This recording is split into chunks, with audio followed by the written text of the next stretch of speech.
What's going on, AR? How you doing?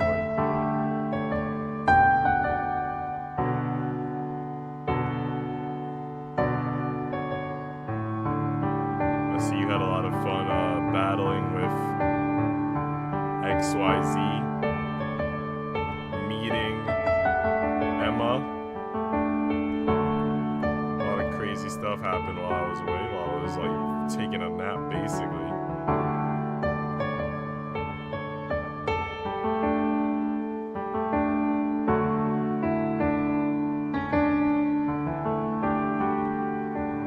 Check something on the Discord before I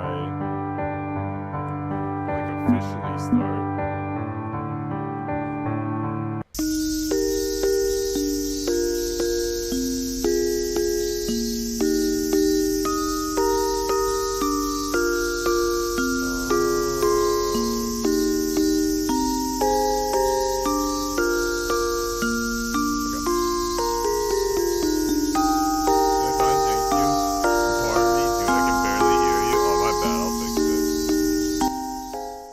You should be able to hear me.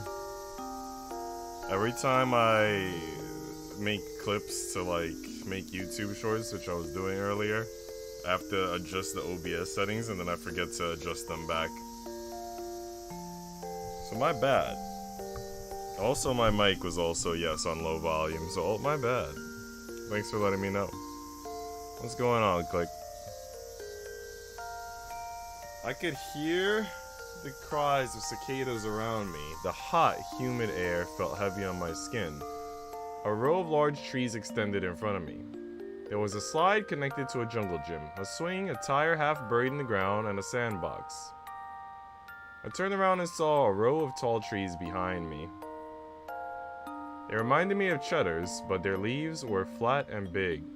Fun fact, if you're ever stressed, cheddar wood is good for relaxation. So they're talking about cheddar trees. If you get like cheddar wood incense, it is good for relaxation. I read that in a book somewhere. There was a green fence behind them, and beyond that fence there was a wide, deep ditch. I couldn't see the bottom from here, but I could tell there was a river, roughly 5 meters deep, running through it. The park area was shaped like a shortcake, situated between the ditch and the road. I wonder if this is another dream. Whoa. Sachiko let out a shout as she dashed toward me. Oh, we're back to Lolly Takako? But how come Takako looks like a lolly and Sachiko looks like a teenager? What's happening here? I caught her by the armpits and lifted her up, making her stop. She raised one of her hands in an attempt to imitate Superman. That's not what we're playing here. Disappointed, she dropped her arm. Do you know who I am? My bride? That's the girl who passed by me earlier, no? A shocking realization came over Takako, making her blink a few times. That's right. Good grief. Is this supposed to be a scary game? This is a game where two girls fall in love. This is a Yuri girls love visual novel with some mystery elements. You might not understand what's happening in the story. No, not really. The song sounds like Cocomelon ripoff. Oh, alright. Yeah, I hear it. I don't know anything about Cocomelon, but I'll take your word for it.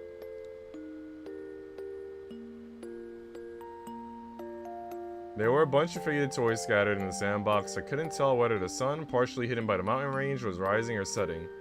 The sky had a light pink hue with only a few light clouds drifting on it. Let me down. I put her back on solid ground. Is there a bug you like, miss? I'll catch it for you. I don't need any insects. Then what do you want to play? Tag? I'd rather not. Oh, I can show you something great.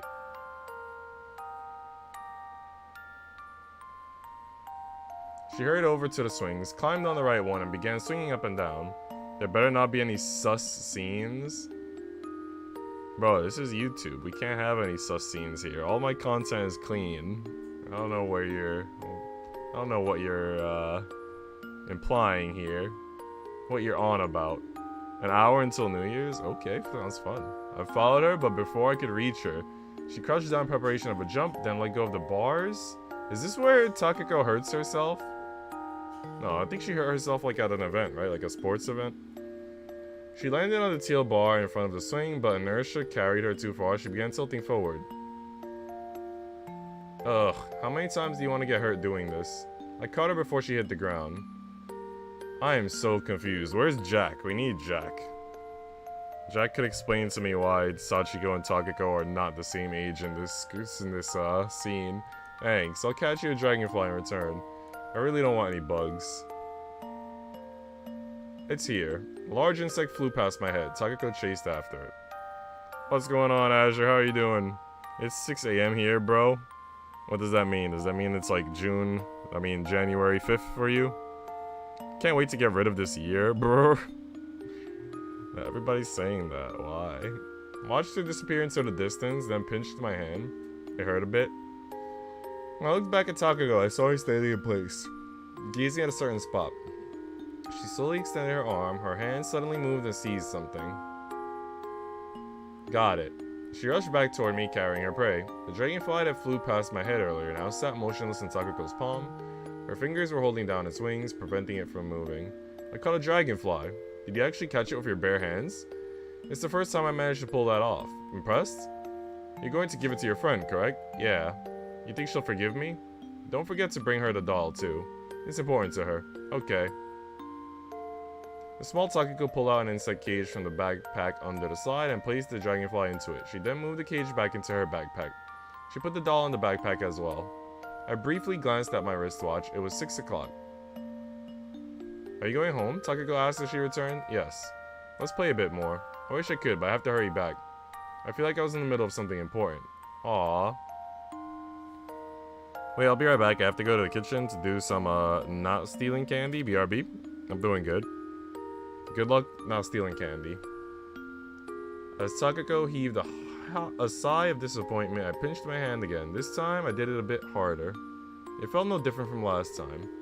I looked around the park and then up at the sky. Its color was an odd mix of purple and pink, the kind I'd never seen before. Do you know how I can leave? I asked the small Takako. Takako shook her head. I suppose you wouldn't.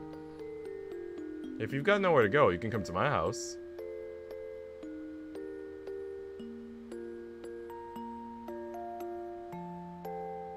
Sachiko pulled the hem of my skirt as I wondered what to do. I took a step toward her to avoid it getting stretched, but Sachiko, interpreting that as a sign of consent, began walking further.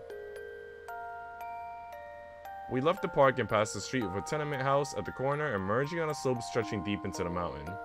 I spotted a thick cable car wire above it. Turning around, I noticed the houses behind me had disappeared. Before I knew it, I was walking on a stone pavement. Is this really the right way? Yeah, don't worry. I watched the cable car descend the slope. Yummy in my tummy? I mean, I was feeding my pet rat? Wait a minute.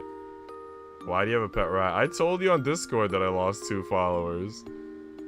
Yeah, 2 people betrayed me. I don't know why. Very unwholesome. Its rear half was a box with seats and windows. It reminded me of a red tin can with wooden windows. But look at it this way. I am sad that we lost 2 subscribers. But if you want to spin it into a positive, the positive is we still have 3 more subscribers than we did yesterday. So that's the good news. It had various posters inside, each depicting different advertisements ranging from movies to shoe shops. The empty cable car stopped on the rotating plate and turned around. Takako grabbed one of its rails and was about to get in. Are we riding this? Yeah. Takako got inside and climbed onto a long bench by the window. I sat down next to Takako and glanced in the same direction as her. Colorful brick and concrete houses surrounded the slope we were ascending. Their roofs lined up like stairs, serving as balconies for every higher building. Is something the matter? Look. Takako looked at me, then pointed at the big window at the back of the car. I could see a harbor beyond it. The slope we were ascending cleaved the western city in 2, almost like Moses did the Red Sea in ancient times. Further beyond, a wide cobalt green sea stretched as far as the eye could see. I've been sitting on my bouncy ball. Why do you have a bouncy ball? Is this for like yoga? Also, let me very quickly tamper with the stream settings. Give it some tags just in case.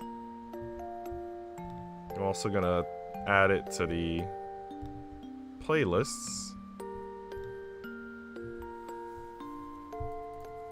So tags will be SeaBed, Yuri visual novel, Yuri game, and Shoujo AI.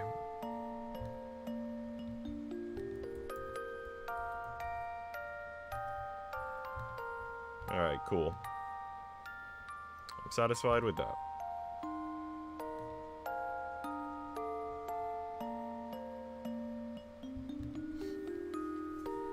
It is for yoga, so do you actually do yoga? You know how to do it? I feel like yoga is kind of difficult because you have to have also the right posture while you do it. I'm not the best at having the right posture when I do things, so I feel like if I do yoga, I need a professional present. A few vanilla-colored clouds drifted along in the blue sky above. I went there with Sachiko the other day. We boarded a ship. Takako pointed at the lone island in the distance. I've never been there. Really? It was fun. Takako lowered herself down on the bench. You're good friends. Yeah. One time I wanted to show her my new trick with stilts, but I fell and scraped my leg so much it started bleeding. She ended up taking me to the hospital. Oh, those are pretty tall, weren't they? I should have known it was a bad idea when you needed to climb on the roof just to get on them. Yeah, you just started? Are you doing this by yourself, or do you also have a yoga instructor or a yoga teacher?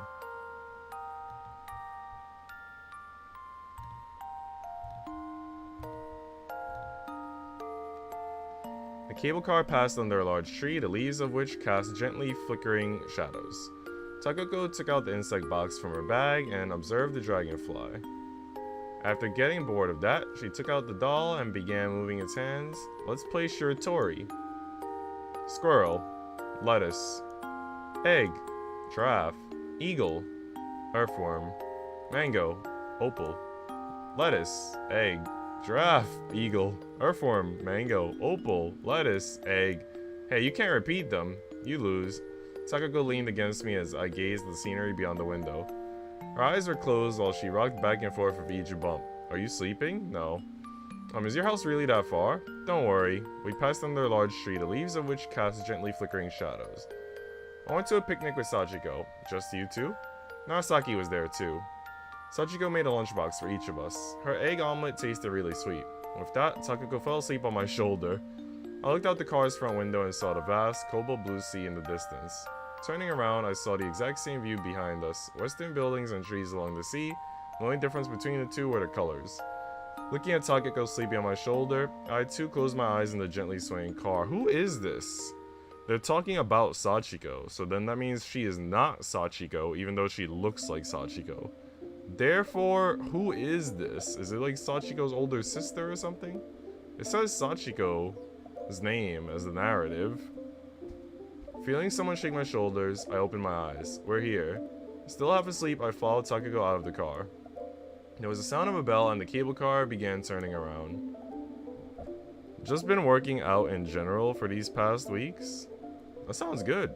What's your goal? Is it weight loss? Is it muscle building? Is it just working out for the sake of getting some positive like relaxation? Because I know working out can help release, I believe, serotonin, which is one of those brain chemicals that makes you a little bit happier, a little bit more relaxed. It's actually good for people who have a lot of stress and stuff. GU, sleep or eat? Eat every time. If there's always an option to eat, the answer is eat. Takako pulled me by the hand.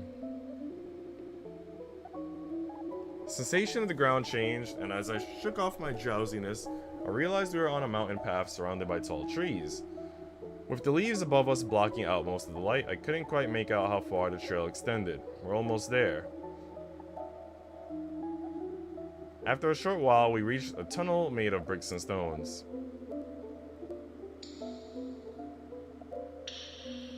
We continued inside, the faint light behind us waning like a candle flame.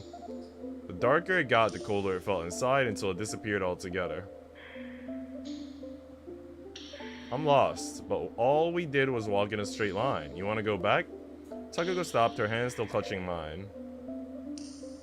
I picked a bunch of different paths, but I no longer remember which ones. I didn't notice at all. What do we do now? You have no idea where we are at all? It's dark here. Well, it certainly is. Why are they inside a random tunnel? Does this girl not know how to get home and she's like leading someone astray, leading someone into just being lost for no reason? Well, here's Narasaki. I walked across the shallow beach, the stars flickering in the water puddles as I stepped on them. However, the scenery would not change no matter how far I walked. It was either a starry sky or a starry sky with some holes repeating over and over. Well now, I stuck my right index finger into my mouth and bit down on it. It hurt. They just pulled a freaking click. Are you hearing this click? I stuck my right index finger into my mouth and bit down on it. It hurt. That's a you move right there, my guy. Just want to lose some weight. That's about it. Okay. Why yoga, though? Who recommended yoga? I didn't realize yoga would be such a good thing for weight loss. I mean, you also said you're doing other workouts, so I guess that makes sense. Fair enough. Glancing at one of the puddles, I saw the reflection of a woman with long black hair and black eyes staring back at me. I closed one of my eyes, and so did she. I shifted my gaze back to the horizon. I stuck my hand in my pocket and fished out my car keys. I need a fork or something. Yes.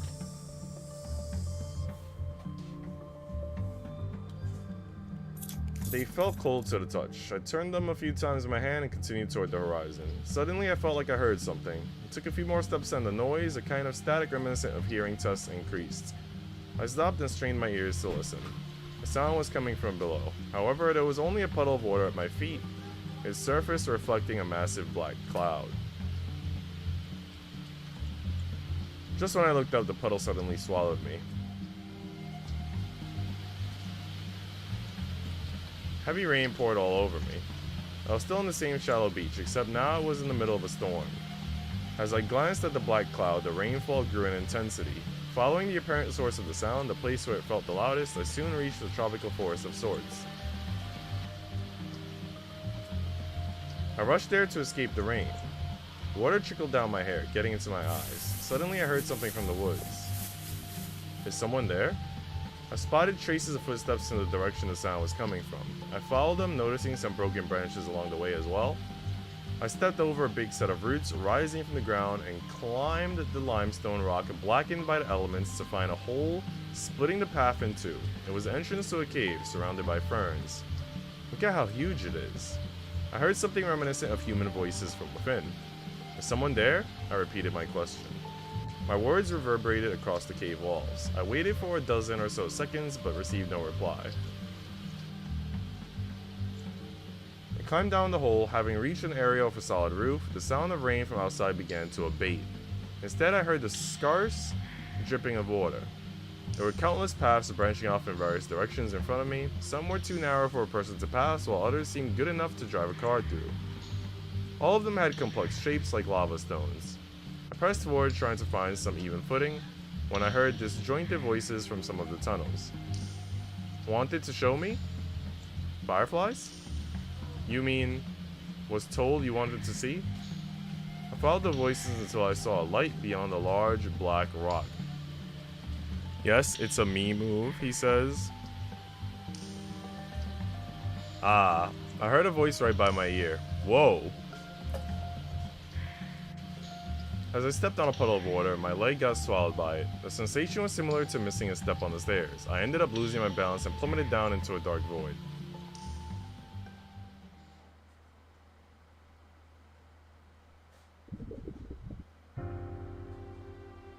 I opened my eyes only to realize I was slowly sinking. As I regained control of my body, I extended my arms and landed at the bottom.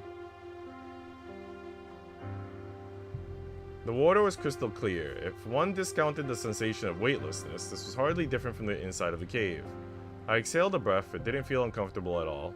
The air bubbles ascended, getting sucked toward the light coming from the hole I fell through. I heard a voice from beyond the water. There was a dark cave entrance right in the middle of the SeaBed. I turned around and began walking toward it. Okay, so we're getting to the title of the game, SeaBed. It felt like walking on clouds. Although I drew further away from the light coming from the hole, it painted the entire place pale blue, almost like it had simply melted into the water. I was moving onwards with one hand on the wall when I heard some voices again. Is it gonna be the whole thing? Alright.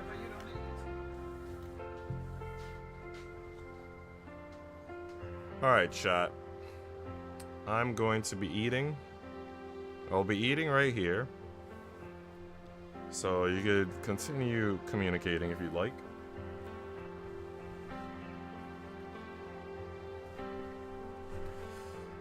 Just not feeling well. I'm feeling pretty tired. And I can't wait to see the kids in a bit. So I'll probably have them tomorrow night. So I'll be back later in a little while. I get to the house I have. What's this about kids? Like younger cousins or younger siblings or something?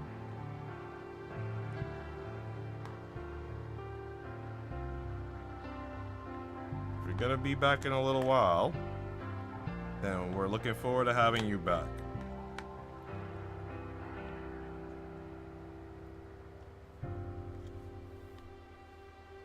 Also, thank you to everyone who's liked the stream so far.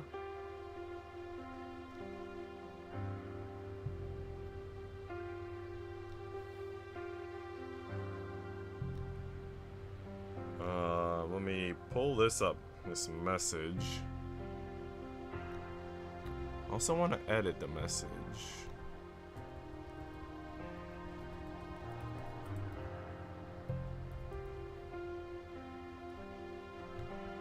Alright, we got the eating message up, because right now your boy is about to manja. I clicked the button and text came up. Not true, I'm sorry. Wait, what? I'm so confused.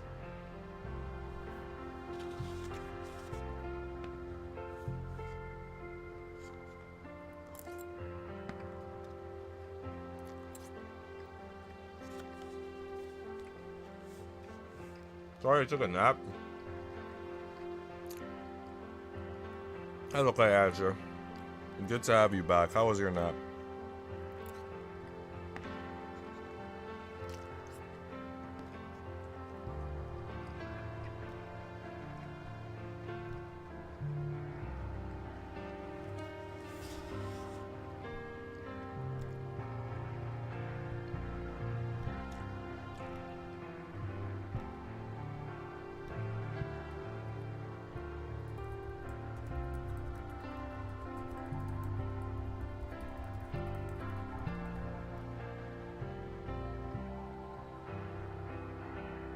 I like those sunrise pics, Coconut.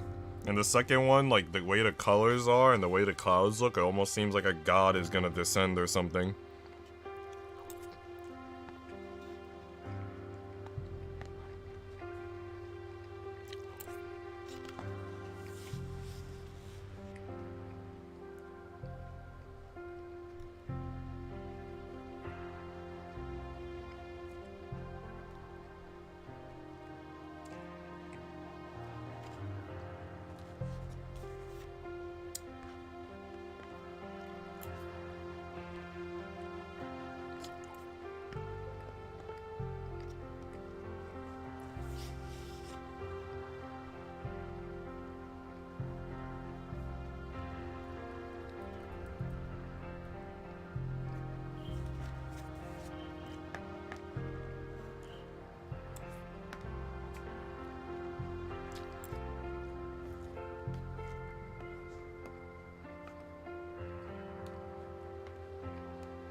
Alright, Coconut. I see your phone is dying. Hopefully it gets charged up soon.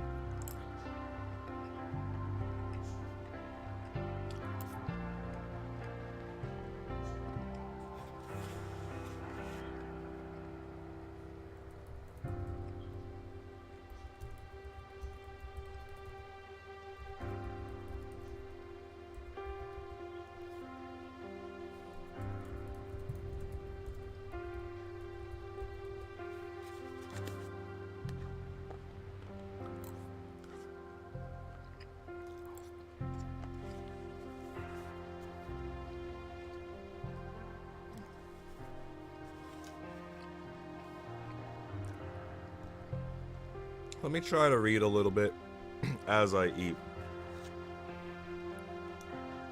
I can see the vegetables in the inner yard from here. There was a huge window covered by the stairs too.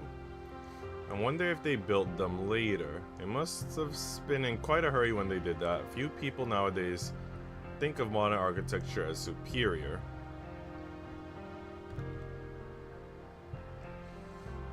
Ah, look at how small that door is. I wonder if it's a broom closet. No, it's locked. You can ask the landlord about it later. I'll do that.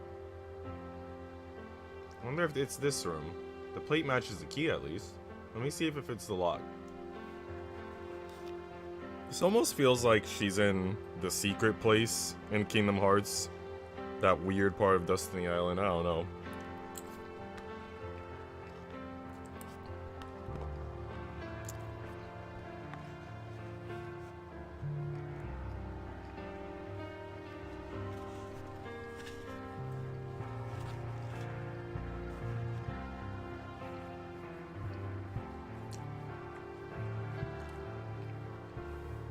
It's bigger than I thought. Concrete walls, huh? We could raise hell in here and no one would hear us. I'm not planning to do anything like that. I'll open the windows. Alright. So we're taking this one? Yeah. Okay, we have to get our stuff then. Tomorrow's going to be a busy day. Indeed. I continued down the rocky path, sweeping my hands through the water. Are you there? My voice turned into bubbles, disappearing in the darkness above me. I realized the cave ceiling had grown low enough for me to reach it. The path turned more uneven, so I slowed my pace and continued in careful steps. I spotted the silhouette of a crouching person in front of a large rock in the distance.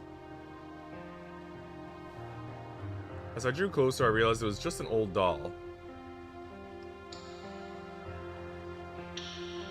Why is there a real doll in the cave? The path would go narrow, then widen up again. However, the rock walls surrounding me on both sides remained the same. I completely lost sense of how far I'd walked. I could no longer hear anything besides the echo of the dripping water and my own footsteps. On the other side of the rock, there was a huge puddle of water. I also spotted a large hole in the rocks beyond it. Though I caught a glimpse of some green trees and a darkened sky beyond the hole, most of the view was blocked by the water pouring down through it like a waterfall. The ceiling rocks around it glimmered in a pale bluish hue. As a dark cloud passed by the hole, the ceiling lit up like a sky illuminated by stars. I realized that my body felt very heavy. The sensation of walking underwater faded, and I was once again back on solid ground. I stopped for a while to observe the blue stars, which formed no constellations whatsoever, as well as the puddle and the waterfall. The path ended here. I looked down into the water.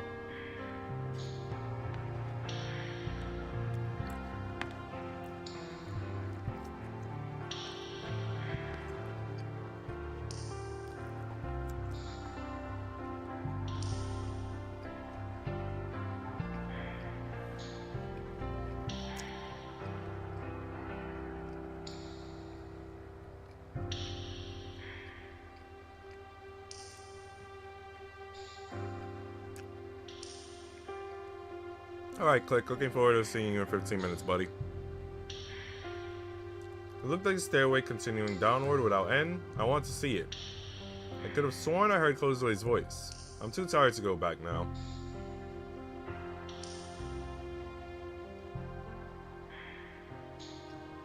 I stepped into the water and was transported to a shining blue world.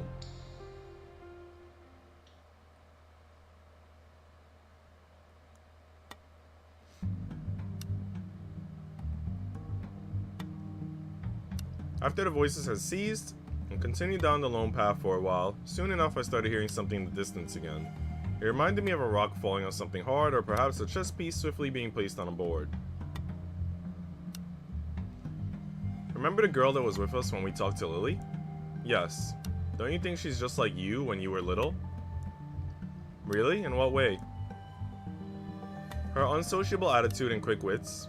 Actually, that part of you hasn't changed at all. When did you become like that? I think I was born this way. Takako has sociability for the both of us, that's fair enough. And you were the brains for you both. That sounds about right. Suddenly, one of my legs sank into the ground. I saw a puddle, black as ink, as I glanced down. Beyond the slope behind me, I saw a sparkling water surface. Above it fluttered the starlit sky. The black puddle by my feet grew bigger, separating from water like oil. The heavy water, like a black mirror, gave a clear reflection of my body. I tried stepping forward, creating a ripple in the blackness, and felt my shoe press against the hard, rocky bottom underneath it. I put my other leg into the blackness. I felt like I had stepped into the deep sea. There was solid ground at my feet, yet I continued sinking.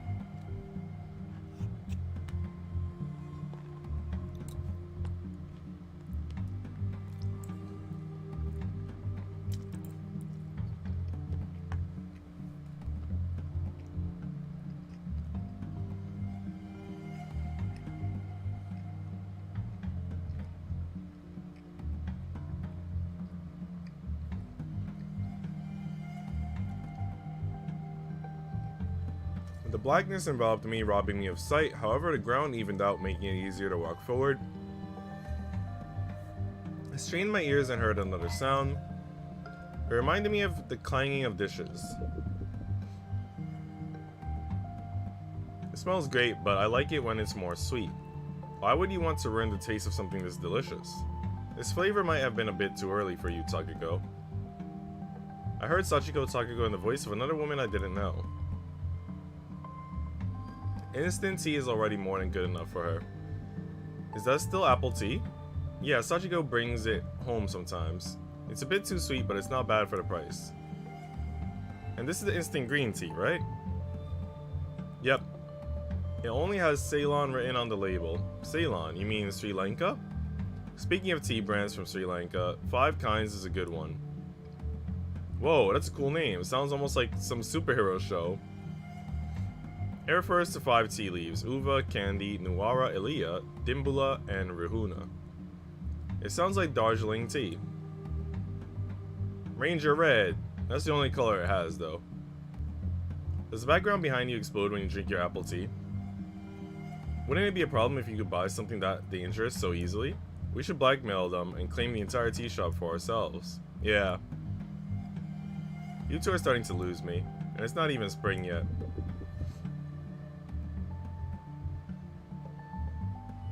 The voices grew louder as I continued, then began to fade as though I had just walked past them. When the voices completely ceased, I strained my ears again but could no longer hear a thing.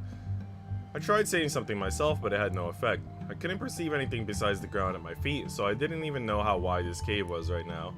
After confirming the condition of my auditory landscape, I started walking again. Something akin to mist appeared in the darkness in front of me. It looked kind of red and blue at the same time. As I followed it with my eyes, a small girl appeared in the corner of my eye and dashed further into the cave. She looked like Takako in her childhood. I didn't actually see her directly. It was just her reflection on the cave wall.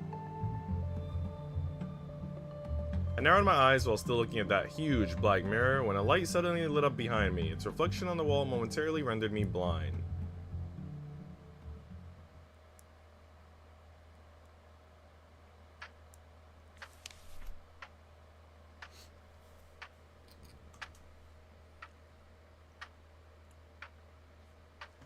Alright, let me take a moment to continue eating.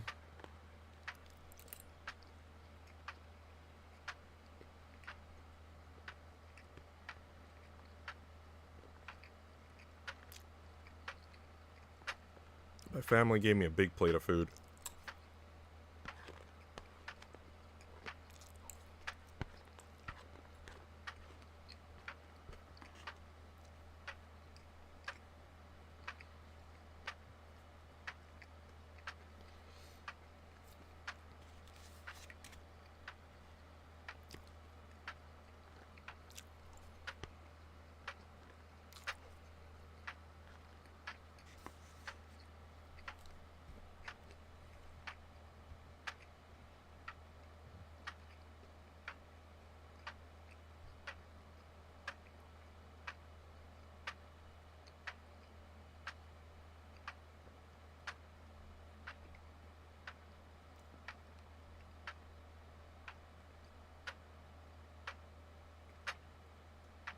I turned the page. The rays of the evening sun filtered in through the window of the dead, silent classroom. The white curtains fluttered as a gust of cold wind swept into the room through the open window, cooling my cheeks. I glanced at the clock. I could hear it playing and the voices of children in the distance. Let's do this. I suddenly heard Takuko's voice from outside. Well, wow. It actually got stuck in the trunk. I looked down from the window to see Takuko and one of our classmates throwing something at a cherry blossom tree behind the judo hall. What on earth are you two doing there? Our English teacher appeared from within the school building. O-S-H-I-T. Everyone around the tree scattered like startled animals. The teacher went after Takuko, who seemed to be the most likely ringleader, and caught her by the collar. He then pulled her back into the building. I glanced at the clock again and returned to my book.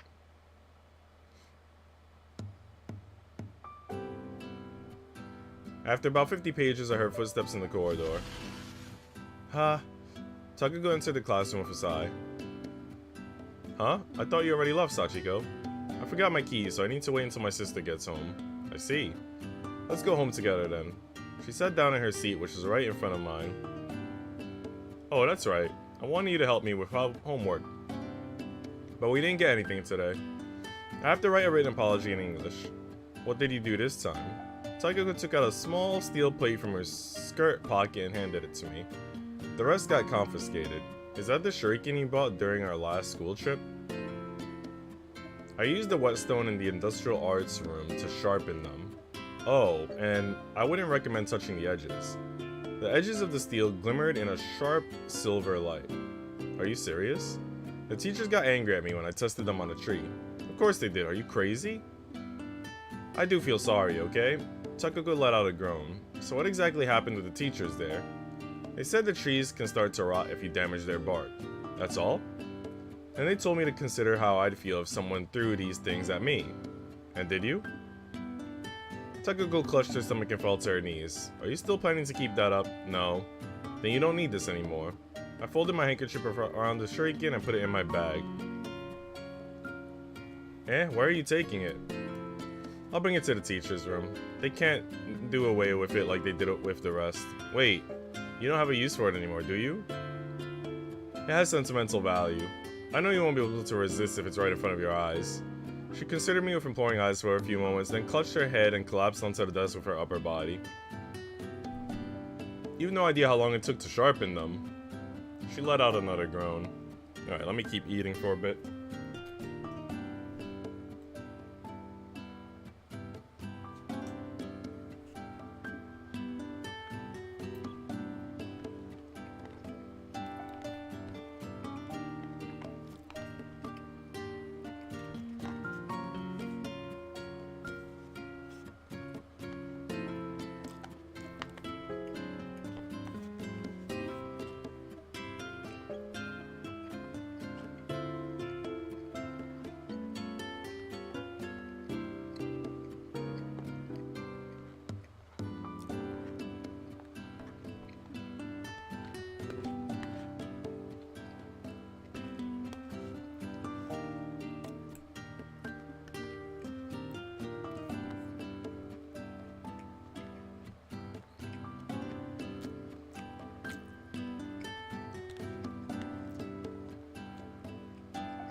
Okay.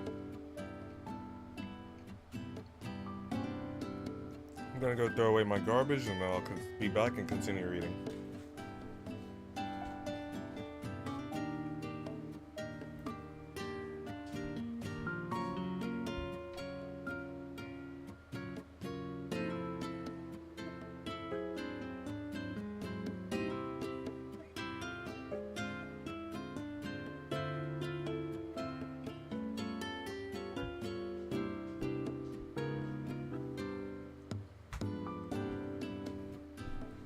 Alright.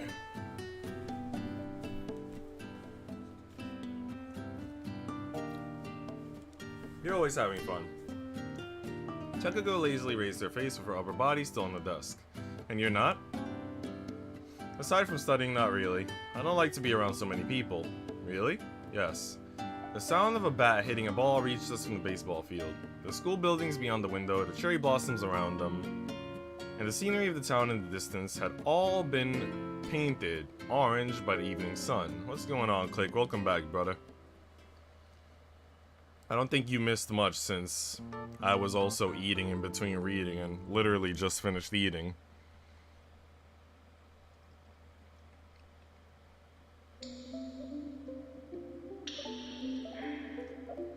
Looking around, I saw brick walls in the darkness. One of them had a hole through which I could see some greenery. I approached and tried touching the leaves, but my hand passed through them like they were fog. After that, they immediately vanished. I'm scared. Sachiko clasped the hem of my skirt with both of her hands. I can't walk like this. I stuck my hands under her armpits and lifted her up.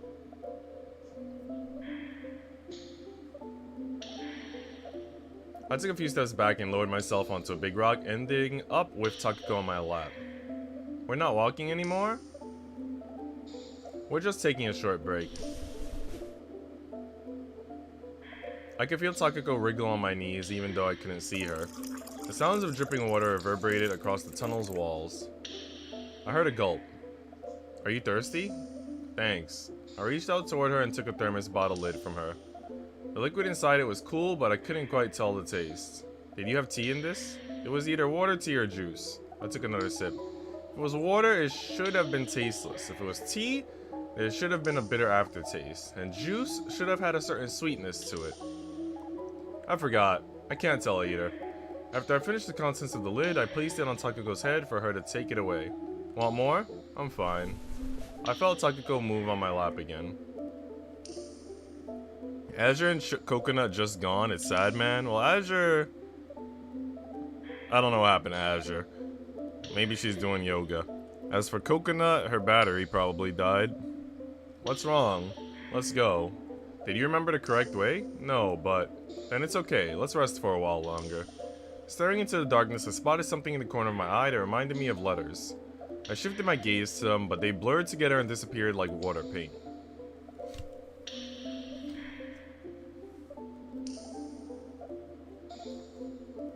Are you hungry? Are you angry? Sachiko asked. Why do you think that? Well, we got lost because of me. I'm not angry. Really? Don't worry, it shouldn't be that hard to get out of here. But yeah, I'm not angry, but you never think anything, do through. You should keep that in mind next time. I found Sachiko's face in the darkness and seized her cheeks. Okay. I let her go. I'm hungry. Don't you have some snacks in your bag? Oh, right. Sachiko picked up her backpack. The sound of a zipper followed soon after. Huh? You ran out? No, there were some candles inside. Here you go. Sachiko handed me a candy. Oh, candy's inside, my bad. I felt something hard and round being placed into my palm. So earlier we had a click moment where they bit their hand. Now we're having a coconut moment where they have candy. Sachiko bit through her own with an audible crunch. I popped the candy into my mouth. It had a sweet artificial aroma, but I couldn't identify exactly which fruit it was supposed to be. Sachiko continued munching away on her candy. After a while, she stopped moving, and I could hear her breathing even out as she dozed off. All of a sudden, I heard approaching footsteps. Turning toward the source of the sound, I saw a dim light in the distance. It grew bigger as the footsteps drew closer, making my eyes hurt. Through my narrowed eyes, I could make out Narasaki with her lighter in hand. She spotted us and raised her hand. Hey, Narasaki? Took me a while to find you. You were looking for me? Yep. Narasaki's white coat was drenched in water, making her curves stand out more so than usual. What happened to you? You're completely soaked. I had a few adventures on my way here. Narasaki smiled as I stared at the water drops drip from her hair. She placed the lighter on the ground and sat down on a rock in front of me. Were you worried about me? Yeah. I thought you might be in trouble again. You truly are obsessed with your work. It's not like I have anything else to do. Oh, I see. Takako's here too. Long time no see. Upon noticing Takako, she quickly waved in her direction. I stared at Narasaki. She returned it with a questioning look. I just thought it was kind of odd to see you together like this. Narasaki made her characteristically faint smile. Time doesn't exist here, so the unusual is actually not so unusual at all.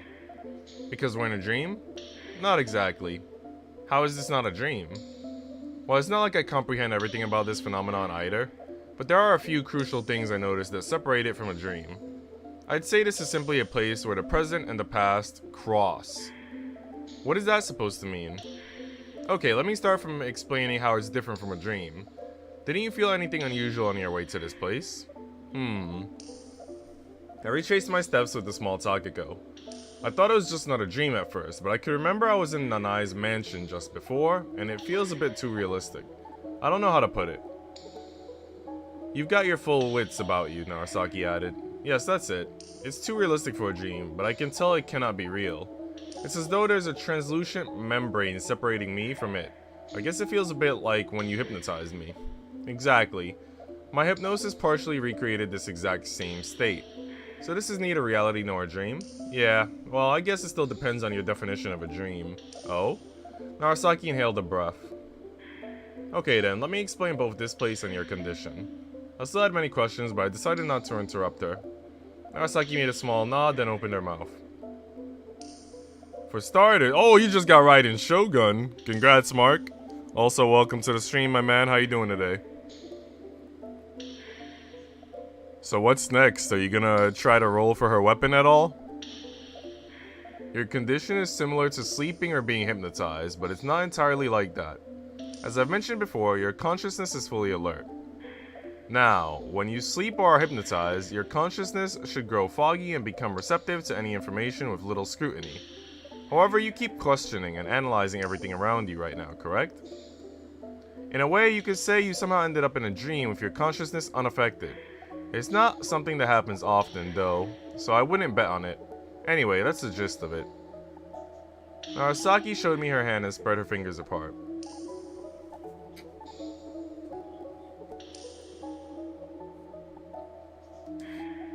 Let's say that each of these fingers represents one of the 5 senses, while the palm is the mind. You got that already? You got her weapon? Dang, are you gonna go for constellations then? How'd you get her weapon? You got that today as well, or did you get it in the past from like a standard banner pull or something?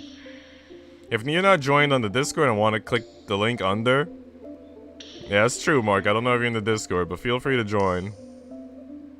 We have a Raiden Shogun shrine full of sexy Raiden Shogun pics. And a lot of other good stuff in there. Narasaki closed the gaps between her fingers. When you sleep, your antennas are closed like this. You need to fold them up when your brain organizes the information you received. Next, she made a fist. And this is your current situation. No, a 10 pull? Oh, gee, you got the weapon in a 10 pull? You have godlike RNG. I hope that when I do my rolls on January 8th, you are there to bless my stream with some of your RNG, because I'm going to need it. And this is your current situation. Your senses have changed directions and are pointing inward. They are functioning properly, but aren't directed outside. They are trying to get information from inside your mind. Can I ask something? Yeah. When you talk about the senses, you mean sight, hearing, touch, and so on, right? How can they face inwards? He said, ignoring me, sad. My eyes, ears, skin, and so on only exist in the real world, right? Of course. It's not your actual sense organs that are inverted, but the channels that the information travels through. Just think of it as a metaphor or whatever, she added. I beat her, no worries. Arigato gozaimasu.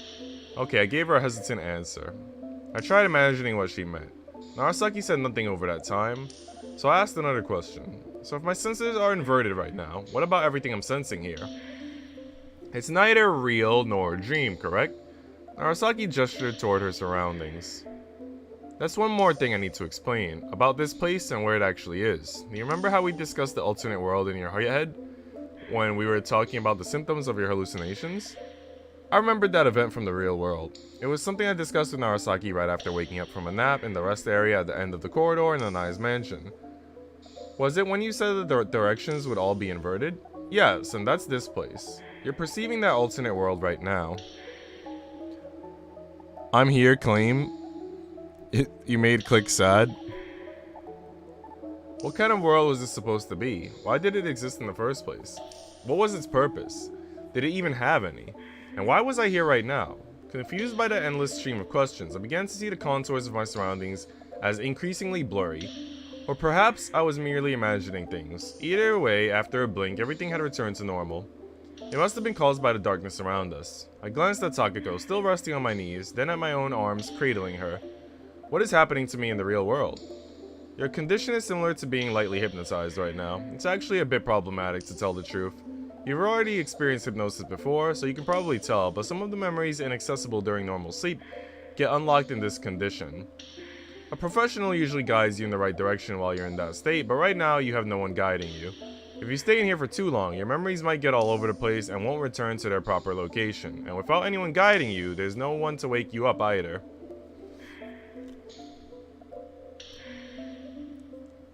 Wouldn't someone just notice I was sleeping for too long and wake me up? As long as your consciousness is in here, you won't wake up, no matter what they do. Then what am I supposed to do to come back? Relax, it's actually not that hard. For starters, you've got to draw your consciousness away from here. And the easiest way to do that is simply to sleep. It might be a bit uncomfortable in a place like this, but what can you do? Is there anything else? I'll carry the real you to your bed so you can wake up in your usual place. I imagine Narasaki carrying me on her back. If you have questions about this game, Mark, let me know. It's chapter 6 of a visual novel where girls fall in love, but there's also a lot of mystery going on. It might even be hard to explain, but if you want some info, I could do my best. No one had done that to me since I was a child, so it felt a bit embarrassing. But I was asleep, so I probably wouldn't remember it anyway. That's all? Yep, said Narasaki. What happens if my memories can't return to their proper location? You said it was odd to see me and the young Takuko together. If you stay in here for too long, it'll stop seeming that way to you.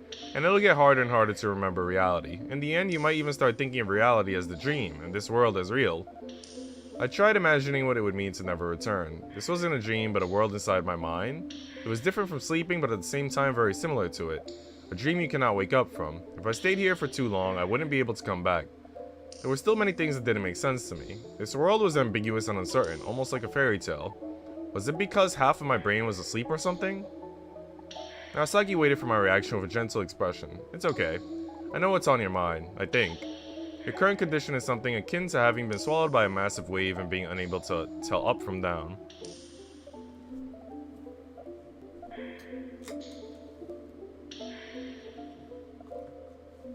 I just followed my crush, now I'm waiting. Followed them on what? Instagram? Twitter?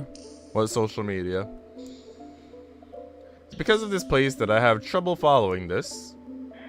Yes. Narasaki looked around the darkness. The lighter illuminated the rock wall surrounding us. The rocks in the darkness made complex patterns at the boundary of light. I watched them until they turned into something akin to a kaleidoscope. I wonder how I ended up like this. I don't know the details. That's something I'd like to know myself. Narasaki turned to me. Takuko was sleeping on my lap. I tried remembering the path I took to reach this place, but the cable car was the furthest my memories would go. Everything before that point was covered by a thick fog. Not that it mattered if I remembered the beginning. I doubted that the path I took in this world had much of a connection to the cause, which likely happened in reality. If you're looking for a clue, you shouldn't look for it within the dream. I felt as though she had read my mind, but she continued before I could say anything. Did Nanai say something to you? Nanai? An image of a person materialized in my mind. The new friend I made. She strongly reminded me of Takuko. That's right, I was talking to her. I placed my arm on Takuko's hair and tried remembering what happened. She said she wanted me to live with her in the mansion. Narasaki slowly nodded. When I said nothing else, she inhaled a breath and closed her eyes. That doesn't sound too bad. I suppose so. I stroked Takuko's hair. I'm sorry for making you worry like this. Don't be, I'm the one who should have paid more attention to you. I heard a drop of water fall in the distance. Why did you go to such a dark cave anyway? I followed her. Gave Takuko's head a pat, which made her lightly scram in her sleep. This brings back memories. Yes, she'd always take me to odd places and we'd get lost. I've been meaning to ask, but why do you keep following her then? I don't know. I was afraid to let her go by herself, and I suppose I preferred spending time with her to being alone. I see. What's going on, Jack? Chapter 6 kind of weird, Jack. Chapter 6 full of mystery and a lot of lolly Takako.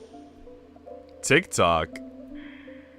I was gonna do it on Instagram, but I mean, whatever works. And I always scold her when that happens. We were just discussing that before you came. And what did you two extrapolate from this situation? If you go into a dark place, following just your instincts, you'll get lost. How's your weekend going, Jack? And how's your New Year's going? Are you celebrating? Just got back from watching the New Year fireworks. Okay, that's perfect timing. Just as I asked. How were the fireworks? And did you do anything else to celebrate? Did you get any special foods or anything? I know a few words alone won't change her. Not to mention she was particularly reckless during this period.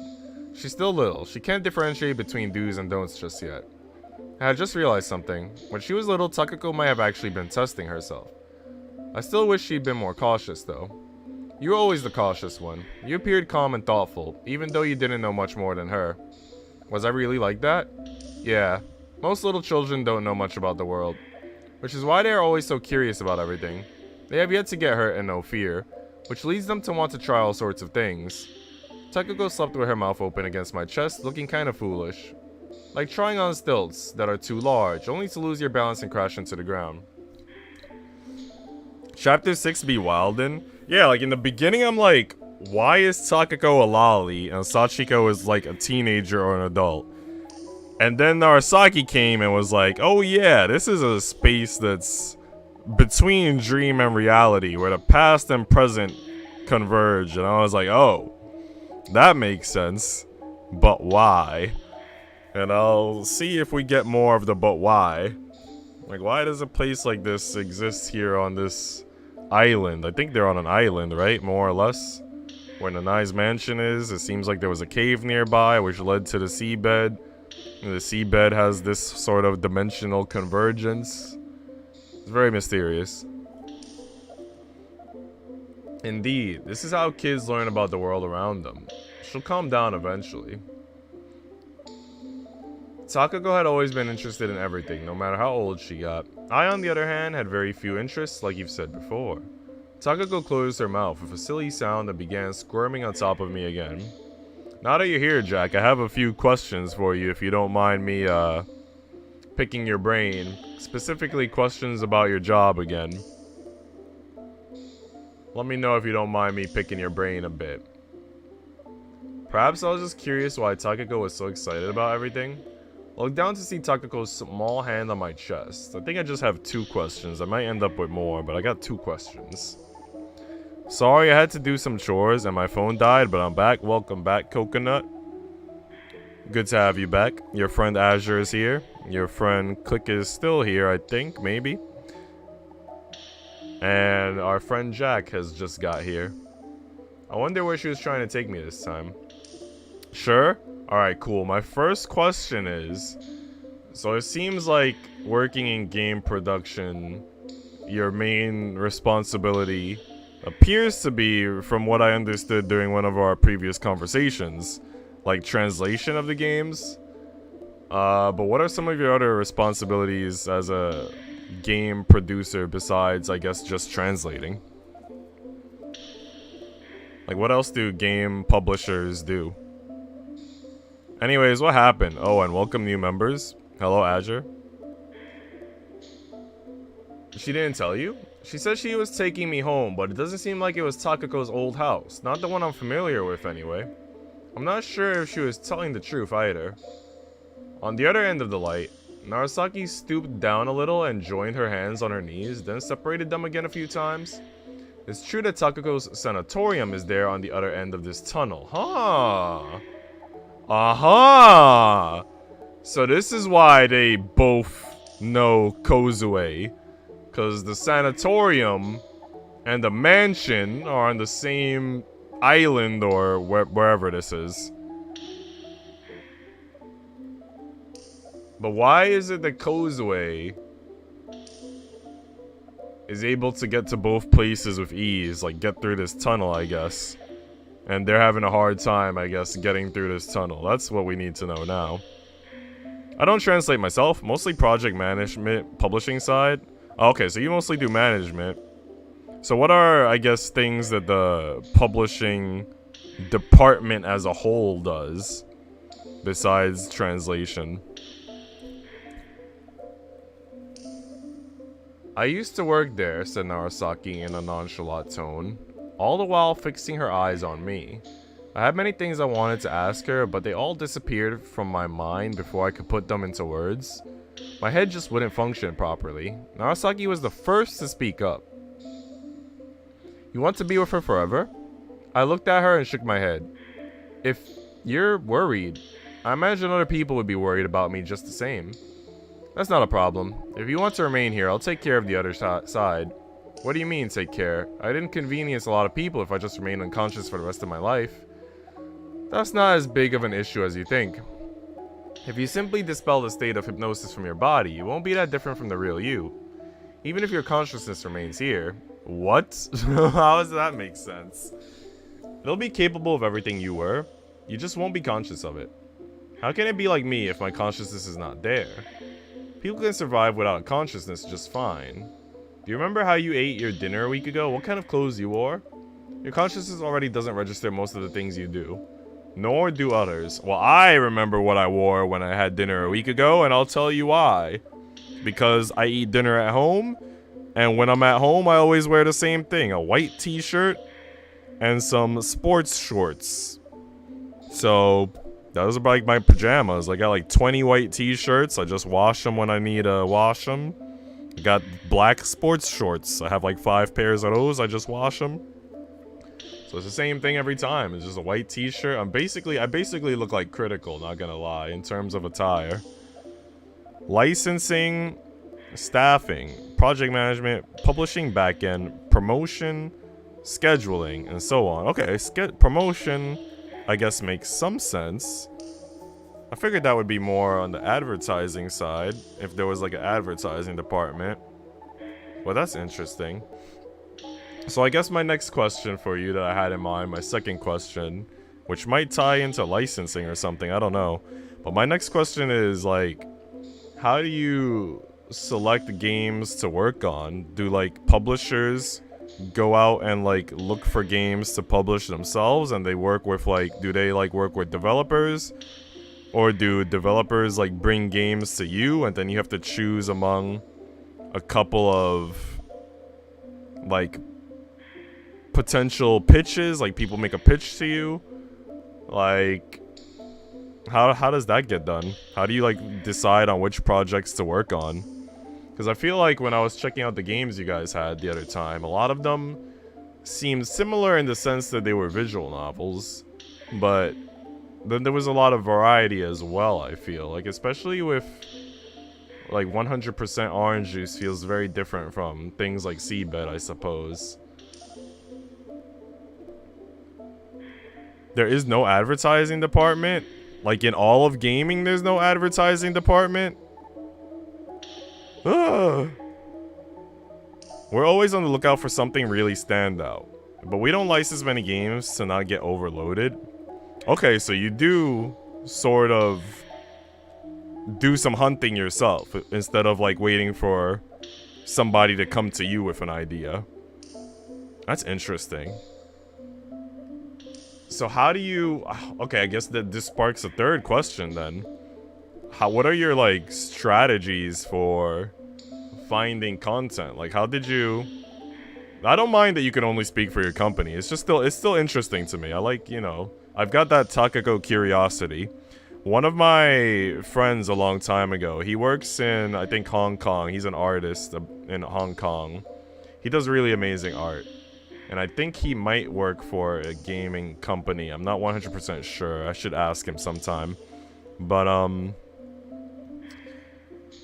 yeah, my next question is, yeah, what are your strategies for, like, finding these games to work on? How'd you come across SeaBed, for example?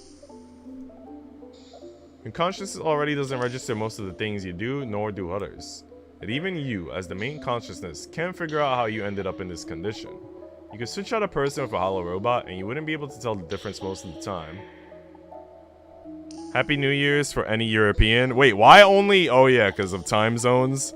I was about to say, why only Europeans? And then I was like, oh yeah, time zones, time zones. I think you could include Asia. Just maybe not like Americans and Canadians and South Americans, but you think you could include Europe and Asia. Happy New Year to you, Jack. Happy New Year to you, Click. Happy New Year to, Coconut. Well, we keep an eye on Japanese events. Oh, Japanese events. Okay, what kind of Japanese events? Like gaming conventions? SeaBed was a recommendation about this cool game no one knows about. I'm very sad that not enough people know about this. This is really good. It didn't release at Comic-Con. Oh. So it was like super under the radar. And had like 50 sales on DL site at the time. Oh, but some people wrote highly on it? Okay. So it was basically like a hidden gem that had like remarkable reviews. And you looked into it. You're like, okay, let's see what this is about. And you were like, yeah, this is it. Yeah, they had a lot of hours ago. True. Like, I think the people that are like the most ahead that I know of is like New Zealand, because New Zealand is like a day ahead from like America, Canada, South America usually. So if it's like Saturday in America, it's like Sunday in New Zealand. I used to have a viewer from New Zealand that would pop in a lot.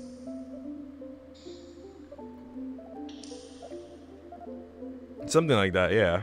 My new favorite channel in the Discord server is the Hu Tao Shrine now.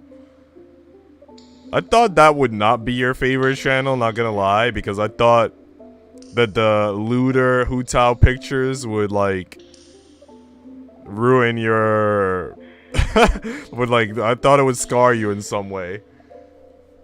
As such, you should just do what you want. Now that all the doors of your memories are open, you can return to any place you wish. You can attend school with Sachiko again. Narasaki considered the darkness to the right. The lighter illuminated the right half of Narasaki's cheeks. Then she shifted her gaze to the darkness behind me. If you go over there, you'll get to the sanatorium she currently resides at. Okay, I think I got a fourth question for you, Jack. And this one is, I guess, less so job related.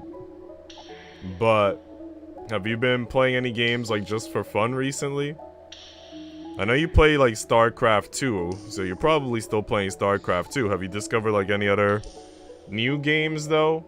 I know I personally purchased, like, maybe 20 to 30 games over the course of, like, Black Friday sales to Christmas sales.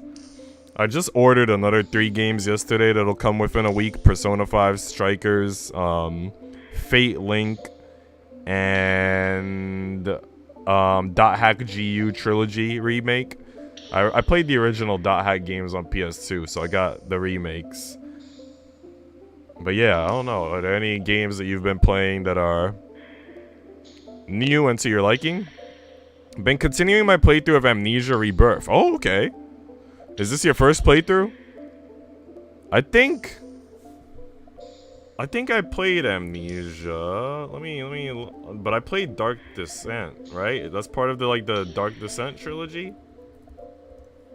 Because I think that Amnesia has like 3 games, right? I don't think I played Rebirth, but I played Dark Descent. I didn't finish Dark Descent though. I ended up getting stuck in Dark Descent because there was like this library and you had to do something with these books. And I feel like the controls weren't working well when I was streaming it. Because, like, I was just stuck there. And I just never got past it. Unfortunately. So I never finished Dark Descent. Hu Tao is way too cute to be sus. I played the originals, too. How could you guys do... Wait, you played the originals for which games?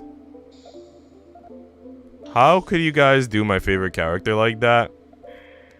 Listen... Hu Tao be looking kind of good in some of those pictures that I shared. I don't think I'd replay that one. It's my least favorite in the series so far. Dark Descent is great. Yeah, I mean... When I played it, I think I played for like 2 hours, maybe? We didn't get to see anything scary. It was for Halloween stream. It was like a week of Halloween horror. Like back in 2020 maybe? Possibly 2021, but I think 2020. Original for .hack? Oh! You played the originals? You wouldn't replay it? Man, I played all of the games, including Infection. So the first 4 games, Infection, Quarantine, whatever the rest were called.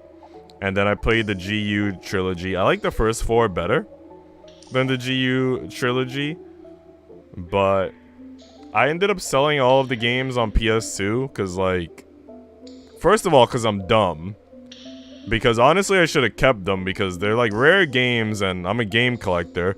But I sold them at the time because I thought I've experienced these games. I probably won't play them again. And I could get a lot of money by selling them. So I sold them. Probably the biggest selling regret of my life. I should have kept them.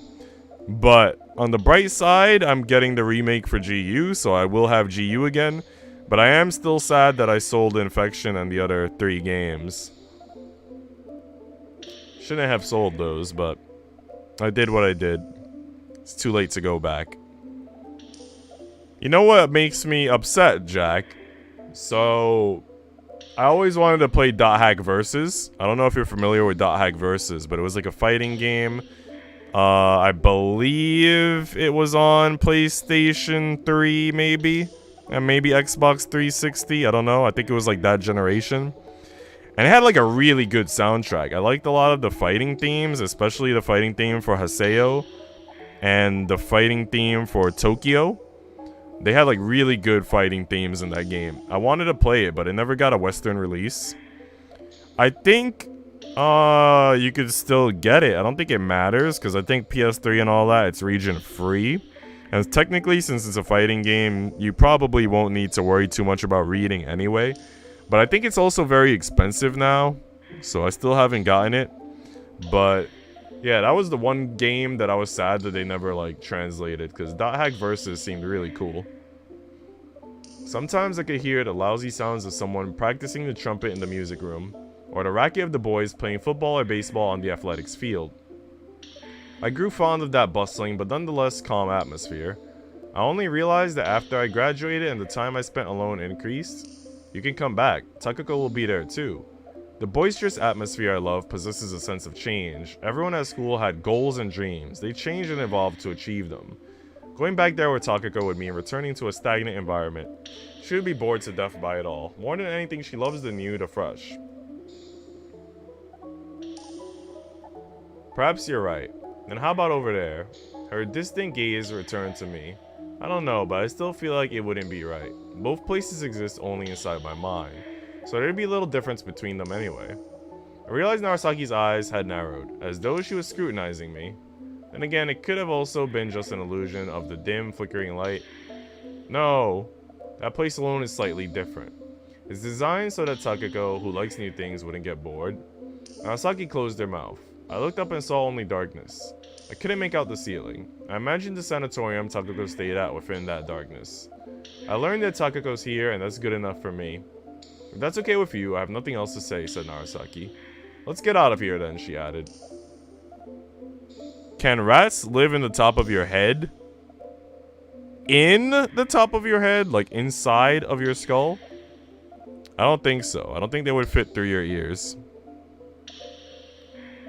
There's something else I'd like to ask you. Okay, but asking something about Takako and myself would be fairly pointless. Why? You'll forget everything the moment you wake up. Are you going?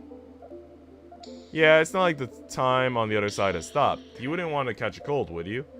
Narasaki stood up and patted her coat to see if it had dried up. It had, which didn't particularly surprise me. So how do we leave? I'll walk out. You should just go to sleep if you start feeling drowsy. That's all I need to do? Yeah. I'll leave the lighter with you. Having stayed in this darkness for so long, it's possible your consciousness might melt away or something before you even get the chance to grow sleepy.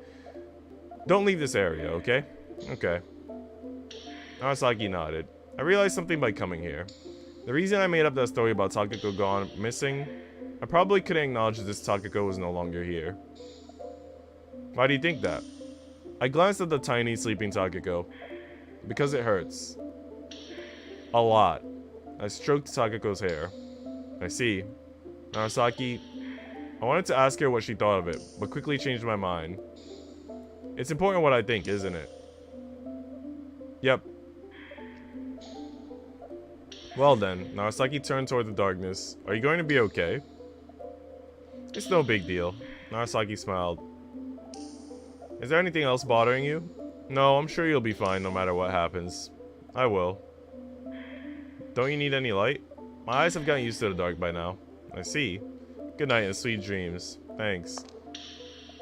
I'm confused. Is Sachiko staying inside the cave? Narasaki waved me goodbye and disappeared into the darkness. Her footsteps grew distant until I could no longer hear them. The light seemed to have grown somewhat smaller compared to when Narasaki was here. Is she just gonna stay in the cave forever? What's happening here? Why is she not leaving with Narasaki? What the hey?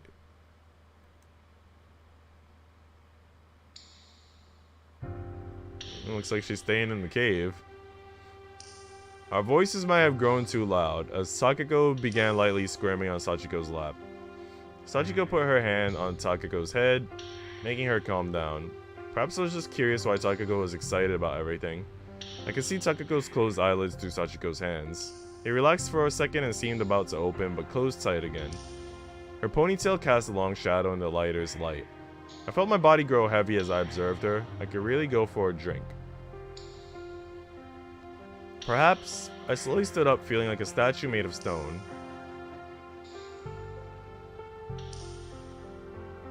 I should be on my way. So how do we leave? I'll walk out. You should just go to sleep if you start feeling drowsy. That's all I need to do? Yeah. I'll leave the lighter with you. Having stayed in this darkness for so long, it's possible your consciousness might melt away or something before you even get the chance to grow sleepy. Don't leave this area, okay? Okay. Well then, I turned toward the darkness. Are you going to be okay? Sachiko asked. It's no big deal. Is there anything else bothering you?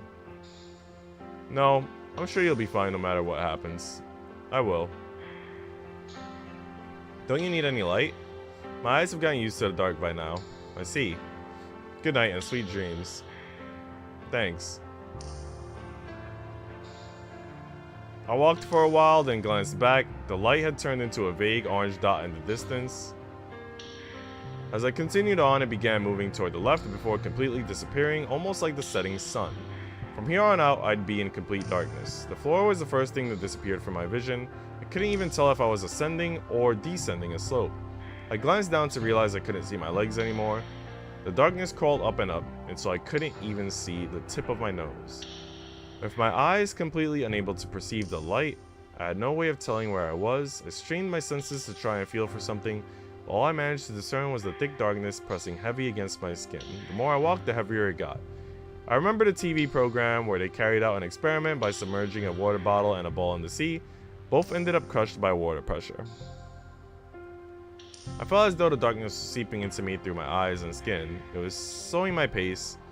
I feared it might immobilize me completely. I continued pressing forward with all my strength when an image appeared in the darkness. I turned my face away and closed my eyes to let it pass. However, the image wasn't created by the light, but my own hand. I would like to say something today, guys. Today, I had carbs for all 3 meals. And I'm very happy. So I realized recently that over the past year, my diet had largely eliminated carbs and fats, which I didn't know how to feel about that. So I'm glad that I had a lot of carbs today. I had an egg sandwich. So I had some bread for breakfast, scrambled eggs inside of sourdough bread with some margarine. Then I had a chicken pizza for lunch.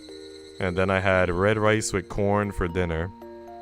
So I got my proteins, I got my carbs. I had some blueberry banana smoothie with breakfast as well.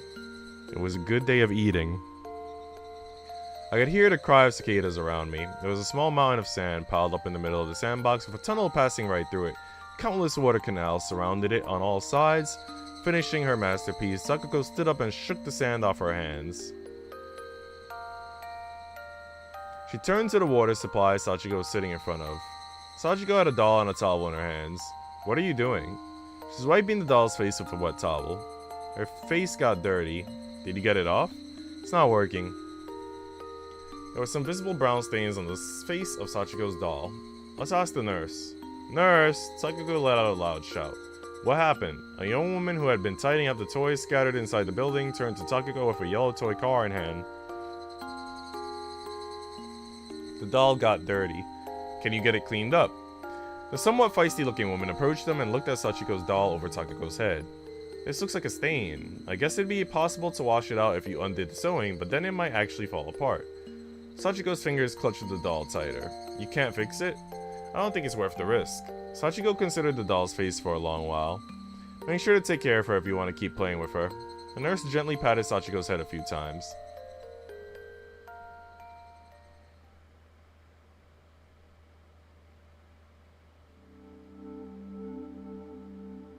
Memories were leaking forth from the deepest corner of my mind, from the very boundary of the conscious and subconscious. As the visions paused, I instead focused my senses on my limbs. I balled my hand into a fist with all my strength, successfully swaying my consciousness away from that memory. With that, I once again returned to the pitch-black darkness. It seemed I had stopped before I realized. I didn't know how long I was lost in that memory. When I resumed walking, I couldn't even tell if I was really moving or not. Before long, I could no longer sense my body at all. Well now, I said, unable to tell if I was really hearing my own words or if they came from some distant memory again. It felt as though my arms and legs had melted into the darkness. Perhaps I had returned to being just a doll, like in those memories. I inhaled a deep breath, then slowly let it out. I remembered how I talked to Sachiko just earlier. She said it was odd to see me and Takako together. In that moment, I felt something different about her. Her expressions and body language seemed to have grown richer. However, I couldn't tell what that meant. I wondered if I should tell her, but in the end I decided not to. I wonder if the moon could ever talk to the sun. Will the moon hate the sun, or will they have I think they'll have babes. I'll have babies for sure. Yeah. And I think since the babies would technically be like a rock fused with fire, their baby would be like a giant ball of like magma. So I think magma is like when rock and fire, when both elements like collide. So it'd be a big ball of magma just floating around in space. Oh, is it just me? What do you mean just you? And from her perspective, I should have been sitting right beyond it. I'm back. Wi-Fi issue. Welcome back, Mark. Good to have you back, brother. Ever so faintly, feeling returned to the tip of my toes and fingers. I calculated where my head was supposed to be from their position and fixed my eyes on the darkness. It was the real thing, complete darkness that melted the consciousness away. A phenomenon very similar to death. With some feeling having returned to my fingers, I began rhythmically moving them in an attempt to hypnotize myself. My legs moved unconsciously. My eyes could have seen anything, but my heart wouldn't move. All sorts of images appeared in front of my eyes. Nonetheless, my legs pushed me ever onwards. Is she trying to, like, make her way through the tunnel? Is that what's gonna happen here? She's gonna reach the sanatorium? Sachiko took a box off the top shelf of the closet, checked what was inside, then returned it to the same place. There were 2 more boxes in the closet. They had Takako's written on them in big letters. Sachiko pulled the biggest box into the room and looked at the many other boxes she had collected. There were already 2 transparent containers in front of the closet. She moved one of them with her leg and placed the box beside it. Inside the box there were carving knives, a flute, a knitting set, and all sorts of other trinkets that Takako probably used back in school.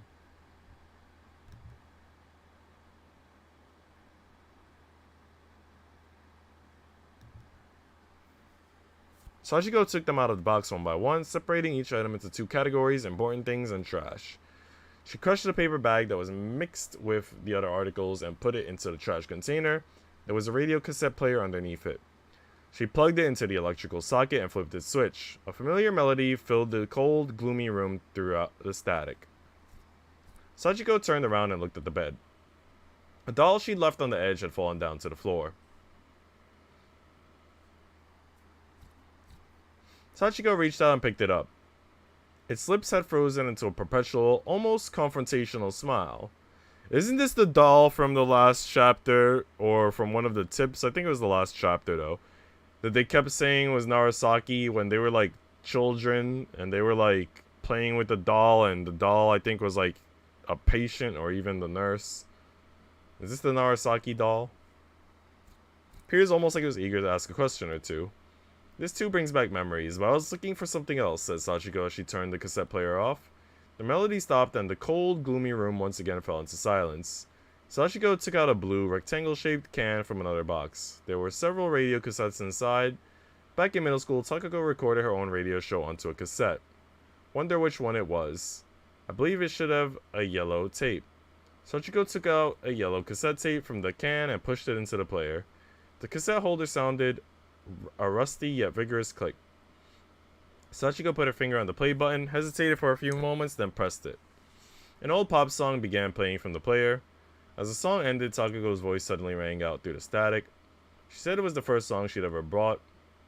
Then she said this was her first recording and congratulated herself. Her show was basically her talking about her day and introducing music she liked. There were no guest corners or letter reading sessions, of course. I tried listening to a radio show at night, and it was much more fun than I'd expected. When I told Takako about it, she brought this tape to the school the next day. She said it was really weird to hear her own voice come through the recorder, and that she now wanted to learn how to sing or something. Sachiko smiled. She then continued to talk about the history of the old cassette player. It used to be in Takako's house, and the two listened to the radio and the cassettes they bought. Sachiko paused and listened to the song Takako had introduced. She then began talking again. She shared her personal information with an almost gleeful expression. Sachiko continued listening to the tape with the doll in her lap. Before I realized it, she had closed her eyes. I couldn't tell if she was sleeping or just absorbed in the music. The tape suddenly stopped in the middle of Takako's speech. Sachiko opened her eyes and took the tape out. She flipped it around, put it back into the holder, and pressed the play button. Now that I think about it, we dropped by Takako's old house sometime after getting our first jobs. But this cassette player was no longer there by that time. It's not like we would have listened to it anyway, but... She faced the doll, but her eyes were gazing somewhere far away. She seemed to have been wondering why they weren't listening to music. If I could go back in time, I'd love to show her some better songs. Sachiko stood up and picked up the cassette player with one hand while holding the doll in the other. She then walked over to the bed. Data Live, Rio Reincarnation. I enjoyed that game, LOL. I actually had that game on my list of games that I wanted to buy. I never bought it just because I have a lot of other visual novels that I have to get around to. But I actually had that one on my list. It seems like it's $25 right now. Not bad.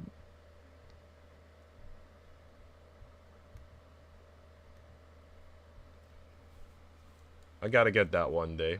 Sachiko turned around and saw Takako on the bed. She extended her hand and touched her. I'll play my favorite song next. A very old Western song came to life through the speakers. I looked up the meaning of the lyrics. Everything has a meaning. Even if I don't have them now, time will bring me the answers. Who's your favorite Data Live girl, Mark? This is my favorite song. I don't know why, but I really like it. I hope I'll eventually come to understand why. What an idiot, Sachiko murmured. Nonetheless, she made a smile. Perhaps she recalled the time when they listened to that song together. Takako said it'd be the last song for the day, then began playing. As the song came to an end and the tape stopped, the room fell completely silent.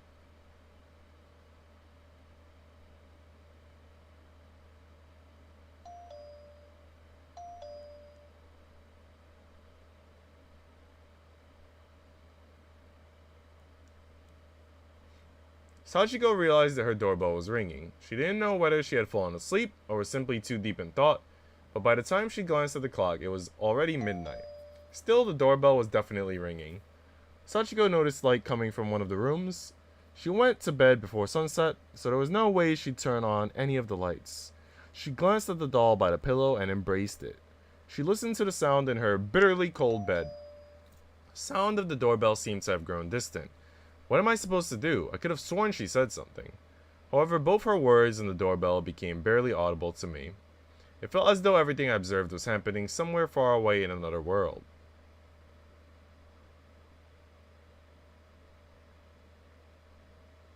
Sleep tastes good. So since you couldn't choose between eating and sleeping, you decided to eat sleep. I mean, that's one strategy. I stepped on something and almost tripped. It felt softer than the rocky ground I'd been walking on so far. Upon kicking it, I heard a wooden thump.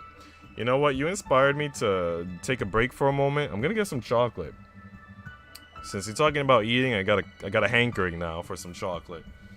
I'm gonna see if my dad is awake so I can share some with him. Might give a piece to mom, but I have some caramel chocolates. Everybody in my family loves caramel chocolate. Alright, let's open this up.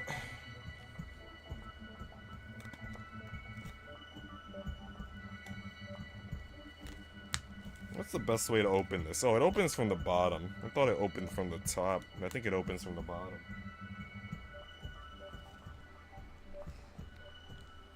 How does this open? Open, chocolates, open! Okay, I ripped it open. I got this, guys. Got this.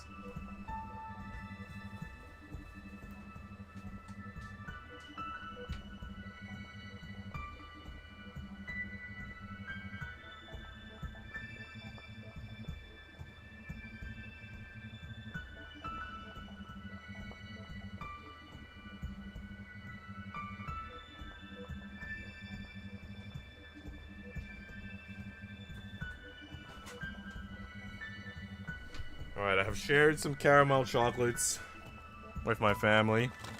And I have 8 left for me. That's plenty.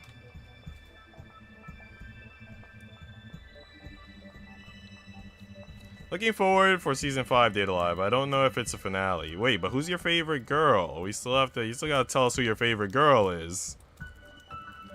But be careful what you talk about. Sweet Sneeko, the candy monster is here, you know. Oh god, please spare my chocolates.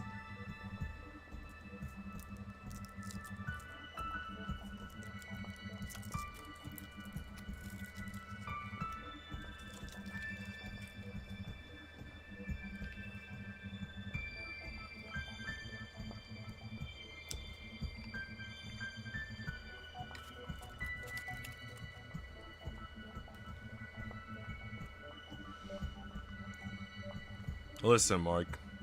If you join the Discord, I can share with you the sexiest picture of Kurumi Tokisaki that you will ever see.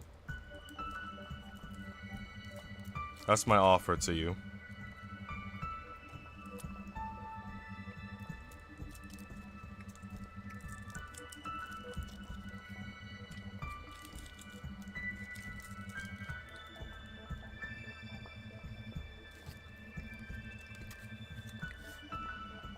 In the famous words of the Godfather, I'm gonna make you an offer you can't refuse. Join the Discord for the sexiest Kurumi Tokisaki art you will ever lay your eyes upon.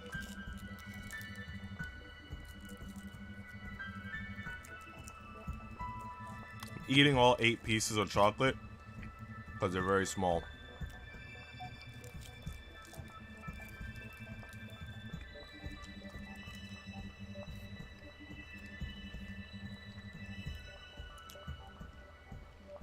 Very small. It'll give me a good boost. Because I took a nap earlier, so I'm still kind of sleepy. So maybe this will wake me up a bit. No, Mark, you'll be traumatized. Mark is a man.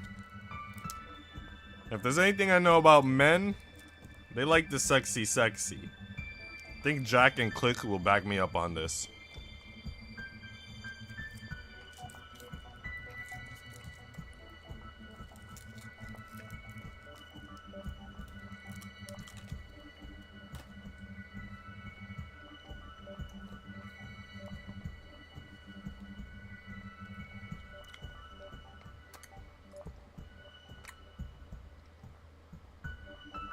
Okay.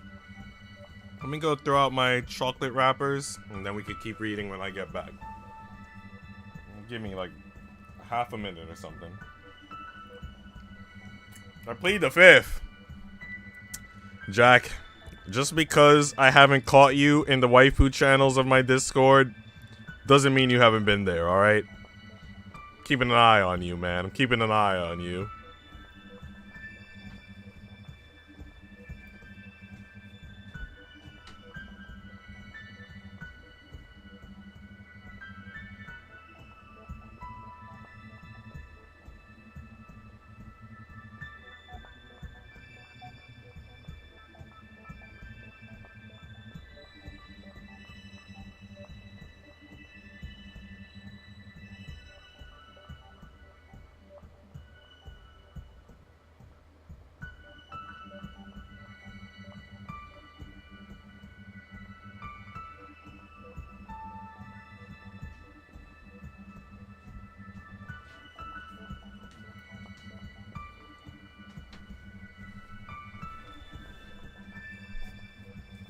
Specifically, which channel are we talking about? I must make sure if it's objectionable. That's the thing. There are several, Jack, and you can peruse them all if you'd like. So first, we have toward the very top of the Discord, the Nico Waifus channel, which is all of my top, or well, not all of my, but some of my top picks, like 10 out of 10s or maybe 9 out of 10s. Mostly 10 out of 10 picks for my personal taste in waifus. Then we have the most used channel where anyone can post. That's the Waifus and Husbandos channel. And that's got a lot of stuff in it. Then, toward the bottom of the Discord, we have the newly created shrines of Genshin waifus. So we have a Yoimiya shrine, a Raiden Shogun shrine, an Ayaka shrine, official shrine, a Kaching shrine, and a Hutao shrine. So technically we have like 8 waifu channels. And we also have Just Yuri Things channel, which is waifus kissing waifus. So I guess we got like 9 waifu channels. Which, you know, it is what it is, am I right? It is what it is.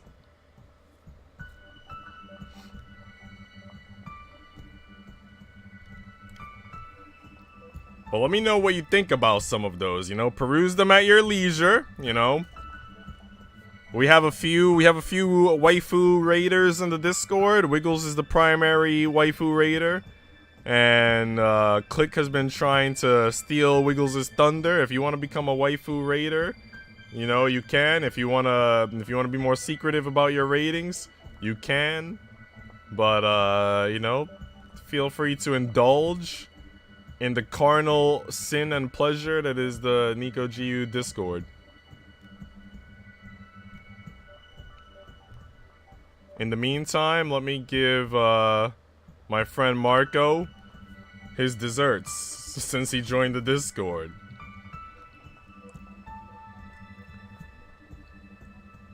Also, Marco, what region do you play Genshin in again? Was it Europe, Asia, Americas? Because I could give you a Genshin role now that you're in the Discord.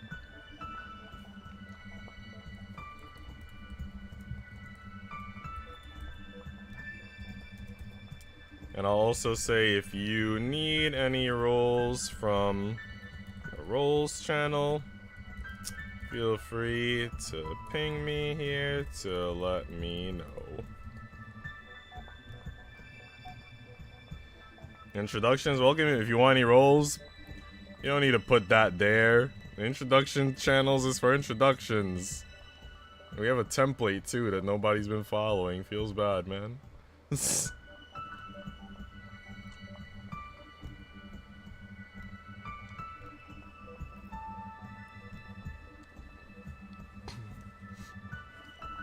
I stepped on something and almost tripped. It felt softer than the rocky ground I've been walking on so far. Upon kicking it, I heard a wooden thump. Fumu? I'm from Wales? Oh, you're from Wales! Bro. So, one of my female friends is from Wales. That's all I'm gonna say. And I've always wanted to go to Wales. So that's like, that's super freaking cool. Tell me about Wales, since I've never been there. Are there beautiful places that I should visit if I ever make a trip? Like, any recommendations? Are there foods that I should try that are specific to the country? National foods, things like that? Okay. So you're from Wales. I'll give you the Europe, Genshin Europe role. Oh yeah, also, since obviously you like Raiden Shogun, if you go to the bottom of the Discord, you'll find the Raiden Shogun EII shrine, and you can look at sexy Raiden Shogun pictures as well.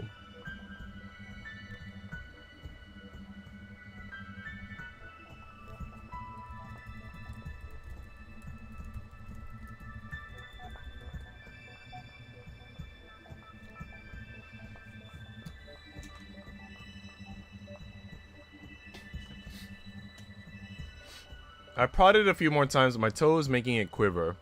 The quivering extended across the entire cave, turning into rumbling. 2 bright lights lit up as I traveled through the area. I looked down to see train tracks below my feet. I shaded my eyes with my hand and looked around, eventually spotting a hole in the wall. Welsh cake? Famous? Let me look that up. Is it just called Welsh cake, or is there another name for it? Okay, Welsh cake. It's literally called Welsh cake, it seems. Also, baked stones or picks are traditional street bread in Wales. They've been popular since the 19th century, with the addition of fat, sugar, and dried fruit to a longer standing recipe. Oh, is that what that is? Is it dried fruit? I thought it was chocolate chips. Oh, they're raisins. They put raisins in it. Can you do chocolate chips, though? I might want to try chocolate chips. Oh, it's interesting. Okay. Welsh cakes. I will add that to my agenda. I stepped into the hole just moments before the giant object with headlights zoomed past me, and the light from its windows flickering in the darkness. I couldn't make out any human-shaped silhouettes beyond said windows, though. After the train had passed, I climbed out of the hole and brushed the dust off my clothes. There's different variations of it. Looking in the direction the train went, I could see the lights of the outside world. Dang, what are your favorite variations then? I followed the train tracks outside, eventually emerging into a forest covered by fog. The moon perched in the dark blue sky right above the mountains and trees. I didn't know what time it was. Following the now abandoned railway line, I eventually made out the roof of the mansion looming beyond the trees.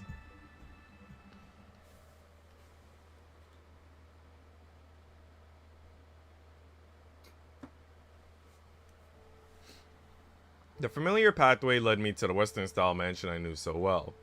As I emerged on the road leading to the library, I took a turn toward the entrance of the mansion's inner yard. The doors weren't locked. Chocolate chips, strawberry and cream, and Nutella. Ooh, strawberry and cream sounds good. I mean, obviously chocolate chips sounds good, because that's the first thing that I wanted to hear. But strawberry and cream sounds good, too. Nutella sounds good, but only if I make it myself. I don't like buying the real Nutella, the factory-made Nutella. I prefer to make my own hazelnut chocolate sauce from scratch, which I have done in the past, because I have made hazelnut chocolate sauce from scratch, and I have made crepes from scratch, and I had my own chocolate crepes, French style, and it was very good. I turned the doorknob and silently stepped inside. The lights weren't on in the corridor leading to the lobby, so I couldn't see very far. Making my way down the corridor, I managed to reach the lobby. A grandfather clock towered to my right. Its arrows displayed the time as 4 o'clock. What's going on, Azure? Were you working out, Azure? Is that why you were AFK and now returning with fatigue? If so, how did your workout go?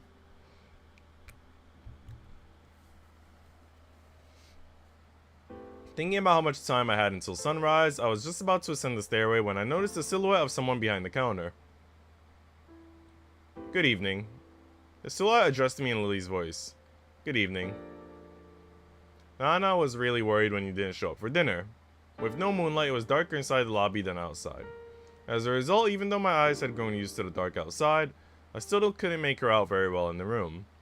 I couldn't tell what kind of expression she wore, but despite the reprimanding content of her words, I felt a gentle and caring air from her.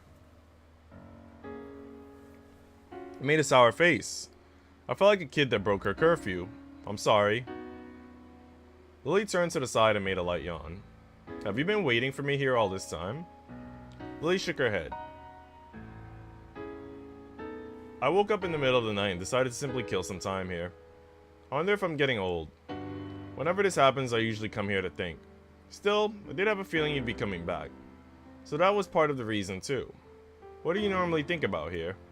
All sorts of things. Lily didn't say anything else. She must have fallen deep in thought. Her whisper reached my ears even from this distance. However, compared to that whisper, some of her previous words would pass by me and go too far, or wouldn't reach me properly. She appeared to have been testing how low her voice could go with me still hearing it, almost like she was fine-tuning a sonar system. That was a bit too complicated for me, so instead I simply walked over to the counter where I could finally see her sitting in a chair. She looked up at me. It went well. You're up, friend? Sorry phone died, had to go on PC. Welcome back, Aora, aka Coconut. I missed you. What were you doing outside at such a late hour? I went out for a walk but ended up getting lost. Lily's expression clouded over. Not many people come to our mountains, which made the area a relatively popular suicide spot. Really? As you can see, we don't have that many guests at this inn. Usually only 2 or 3, even during the high season. And most of them are our regulars. It's rare to have even a single guest during the off season. I was fine though. That I can see. As I imagined what Lily could be thinking about here at night, she continued. I've been working here for a long time. I've seen many guests that came back and many that didn't. What kind of guests didn't come back? Some we found, others we didn't, Lily said with a sigh. I remembered the mountain I saw from the mansion's window. It was covered with trees from top to bottom. You couldn't even make out the roads. It couldn't have been easy to find a person in there. Can I tell you something odd? Sure. In retrospect, all those guests had a peculiar air that separated them from the rest. Well, I imagine they'd come off as different compared to regular tourists. I suppose so, but I don't think it's that simple. It wasn't just their personality or a few individual quirks. When I saw them, the difference I'd feel was about as large and obvious as the sudden change of color or shape on an object. How do I look to you? I don't want you to take this the wrong way, but I noticed that you have that same kind of air about you. Although, there's something unusual about it in your case. When I first saw you, I only felt that way about half of you. Well, long story short, I was worried for you too, though maybe in a slightly different way from the Nye. Perhaps what she was saying was the truth. I get curious about her method of sensing these things, but it probably wasn't something that could be explained overnight. Your face is all red, Lily suddenly said. I touched my cheek, feeling it cold as ice. I might have been warmly dressed, but I did spend most of the night outside. A fairly natural consequence, but being so deep in thought, I didn't notice it at all. I think you should take a shower before going to bed. Do you want me to heat up the bath? No, I'll be fine. Anyway, GU, I'm gonna take a short nap. I'll just talk to you later, GU. Alright, rest well, Azure. Thanks for being here. Good night, Azure. Nobody shall ignore you, Click. Don't be sad, because I am here. Thanks. What do you mean everybody ignores you? I don't ignore you, Click. And Mr. also doesn't ignore you. He's just not here right now, unfortunately.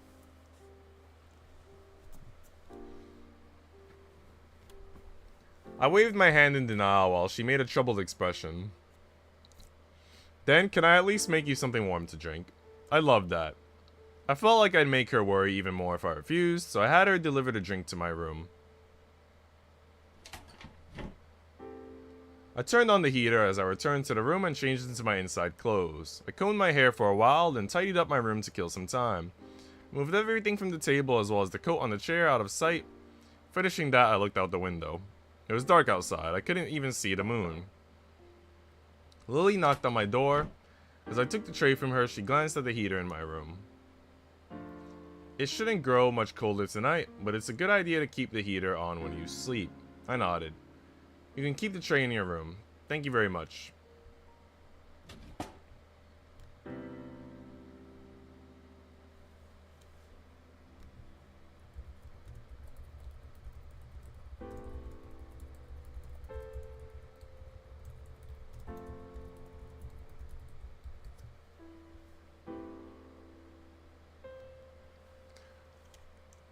She then closed the door. I placed the tray on the table, sat down in a nearby chair, and picked up the cup. It warmed my frozen hand through the porcelain coating. I could tell by the sweet smell that the liquid inside was cocoa. There was also a small plate on the tray with cookies and strawberry jam, or at least some sweets that looked very much like that. I gave the cookies a careful look as I continued sipping my cocoa. A lot happened tonight. It felt like it had been ages since I'd been to this room. I thought about Sachiko. I felt responsible for her ending up in that dark cave. It wasn't the nice words that caused it all. Regardless of what happened, there was no way she could have reached the cave leading to the other side all by herself. It was a place for beings like myself, and only I could have known the way to it. Now what does Narasaki mean by beings like myself. I didn't know how, but my existence probably led her there somehow. When I came to, I realized that both the cup and the sweet plate were empty. Walking for so long must have made me hungrier than I thought. I glanced at the bed but didn't feel sleepy at all. After thinking for a few moments, I placed the empty cup on the tray, picked it up, and then left the room.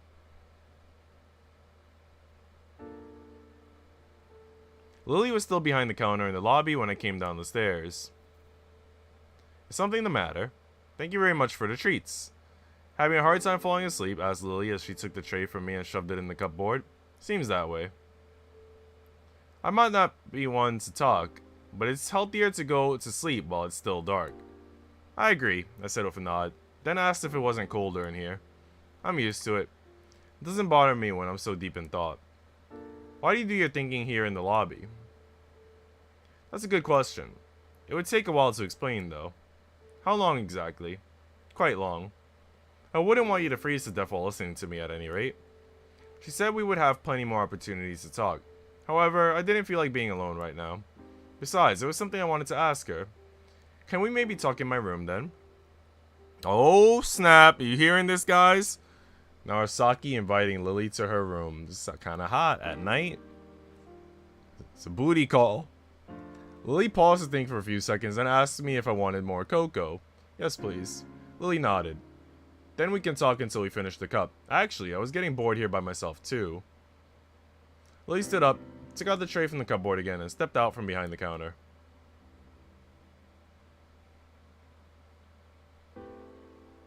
I returned to my room and turned up the heat a bit. I waited in front of it until I heard a knock at the door. Opening the door, I saw Lily standing there in an apron. There were 2 cups on the tray she carried, as well as a cloth bag hanging from her right elbow. We sat down at the table facing each other. Lily handed me one of the cups, then picked the other one and took a sip. Back in the past, my friend would go out at night just like you, and I'd wait for her in the lobby like this. You have to pass by it regardless of which entrance you use. Who was it? The same friend I mentioned to you before, the one that went missing. I remembered Lily's horror story from 2 days ago. So that was a real story after all?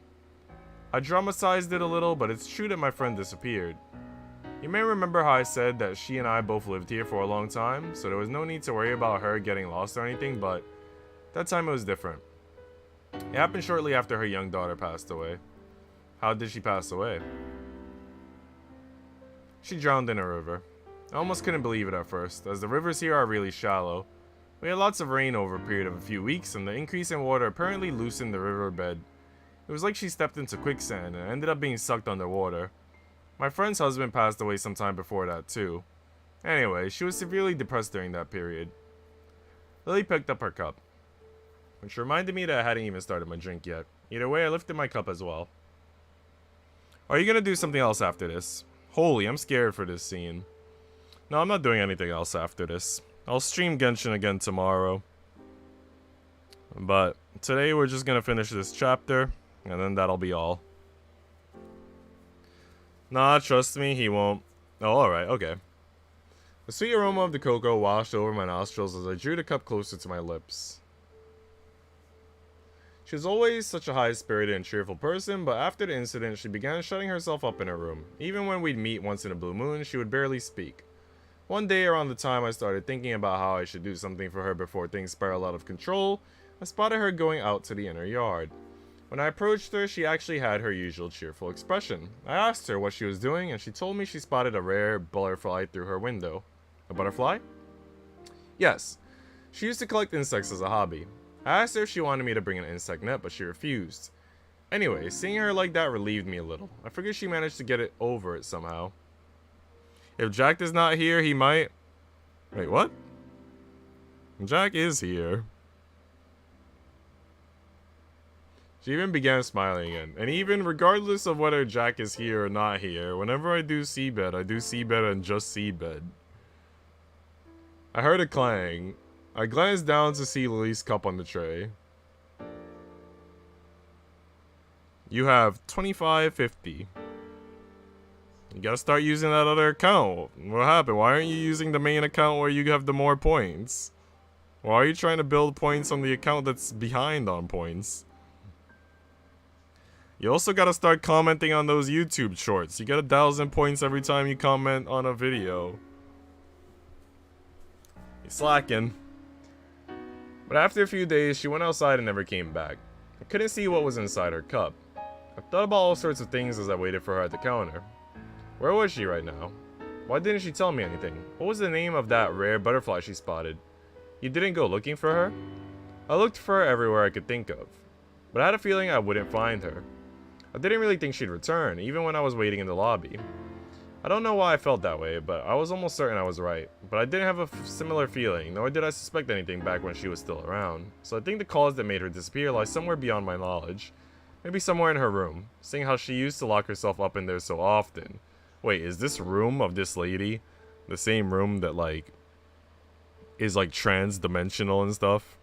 The sanatorium room? I felt my throat getting dry, so I took a sip of cocoa. But I digress. You want to know why I spent my nights behind the counter? Probably because that place had always been where I spent the most time thinking.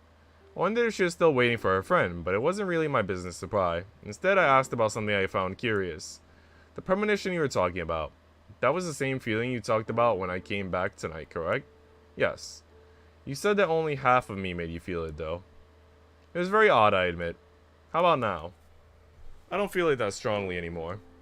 The anxiety in my heart let up with her words. That half had probably been me. If her intuition was on point, the only remaining issue was the question of my existence. I see. I grew curious about the exact mechanism that drove her premonition, but I didn't feel she'd be able to explain it in a manner comprehensible to me. That's right. Lily raised her face as she pulled out something from the bag she had placed by her chair. It was the doll I gave her 2 days ago. I'll return this to you. I took the doll from her hands and gave it a look. The stains had vanished, along with any trace of loose threads. It looked more colorful than before. You actually had to strain your eyes to make out any traces of the stain at the doll's mouth. Never mind, they took my iPad. Who took your iPad and why? What do you think? I couldn't completely get rid of all the stains, but I still think it came out pretty well. I'll be honest, I never expected it to be this clean. I'm glad to hear that. I looked at the doll's face one more time. Its perpetual smile seemed to beam with pride. Looking at its face made me feel a mixture of sadness and bittersweet joy, so much so that I ended up knitting my brows. A coconut is a very big nut. Do you have scientific proof to support your claim? Well, I suppose it's about time I was on my way. Lily placed her empty cup and the saucer beneath it on the tray. I gulped down the remaining cocoa still left on the bottom of my cup. It felt like ice. Did you invite me for tea because I gave you that feeling? Back then, I was just curious about Nai's new friend. I placed my empty cup on the tray. Welcome back, Aora. My dad and I watched your stream too late. Wait, what? Wait, my bad, you mean? I'm so confused. However, Lily remained seated. Her eyes traveled between the doll and my face. You'll think I'm strange, but what is it? It's the first time I told anyone about this. I might have all sorts of feelings and premonitions, but I normally keep them to myself. Then why did you tell me? You remind me of my friend. A lot. And I thought to keep this to myself, but... Lily's gaze shifted to the doll. I never learned why my friend left us, but in your case, I feel like it's somehow related to that doll. I was flabbergasted by the keenness of her intuition. However, I made sure not to let the surprise show on my face. Her remark completely overlapped with my own conclusion. Why do you think that? It's mostly just my intuition, but after my friend's daughter passed away, she carried a memento of hers everywhere. I felt like this doll had a similar history. I see. Lily's dark brown eyes gazed at the doll. It belongs to my friend. I too shifted my eyes to the clean doll. She would confide in it when things got tough, but I don't think she needs it anymore. She's not exactly at an age to play with dolls anymore, and I feel the doll itself was getting frustrated by not being able to do anything to help. I see. Lily made a faint smile. She stood up with her bag hanging from her elbow and picked up the tray. I did the same and opened the door for her. Thanks. I saw a bunch of leaves scattered by the door. My dad took my iPad because I watched your stream. Did you sing one random song? Too late? Oh, because you were watching the stream too late at night. I thought I did something bad. I was like, wait a minute, I haven't been swearing today. I stopped sailing like a sailor. Do you listen to Sabaton? I am not familiar with them. They make music? You could post their music in the music channel if you'd like to share. Yes, what about you? Yes, it's good, it's free. Heck yeah, I'm also glad it's free.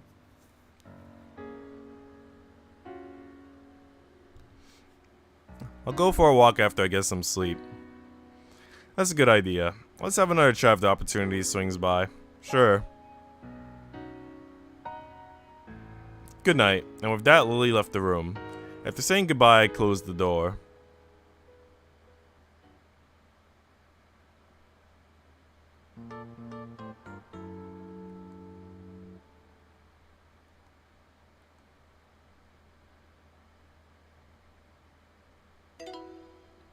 Tips 2. Second trip.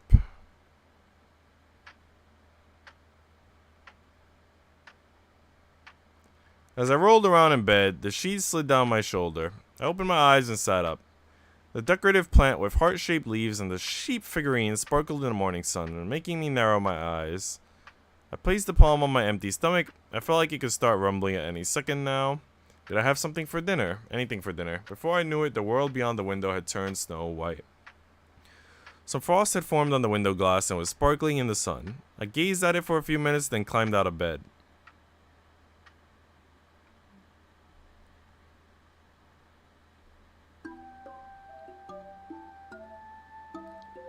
Dude, where are these people going after they just disappear? Which people? I wonder, Jack said. Talk about in the game?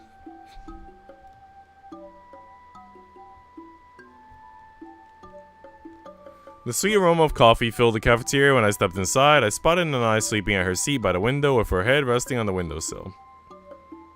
There was a plate with a piece of toast on the table right next to a half-empty cup of coffee. I began reaching out toward Nanai's shoulder, but stopped midway.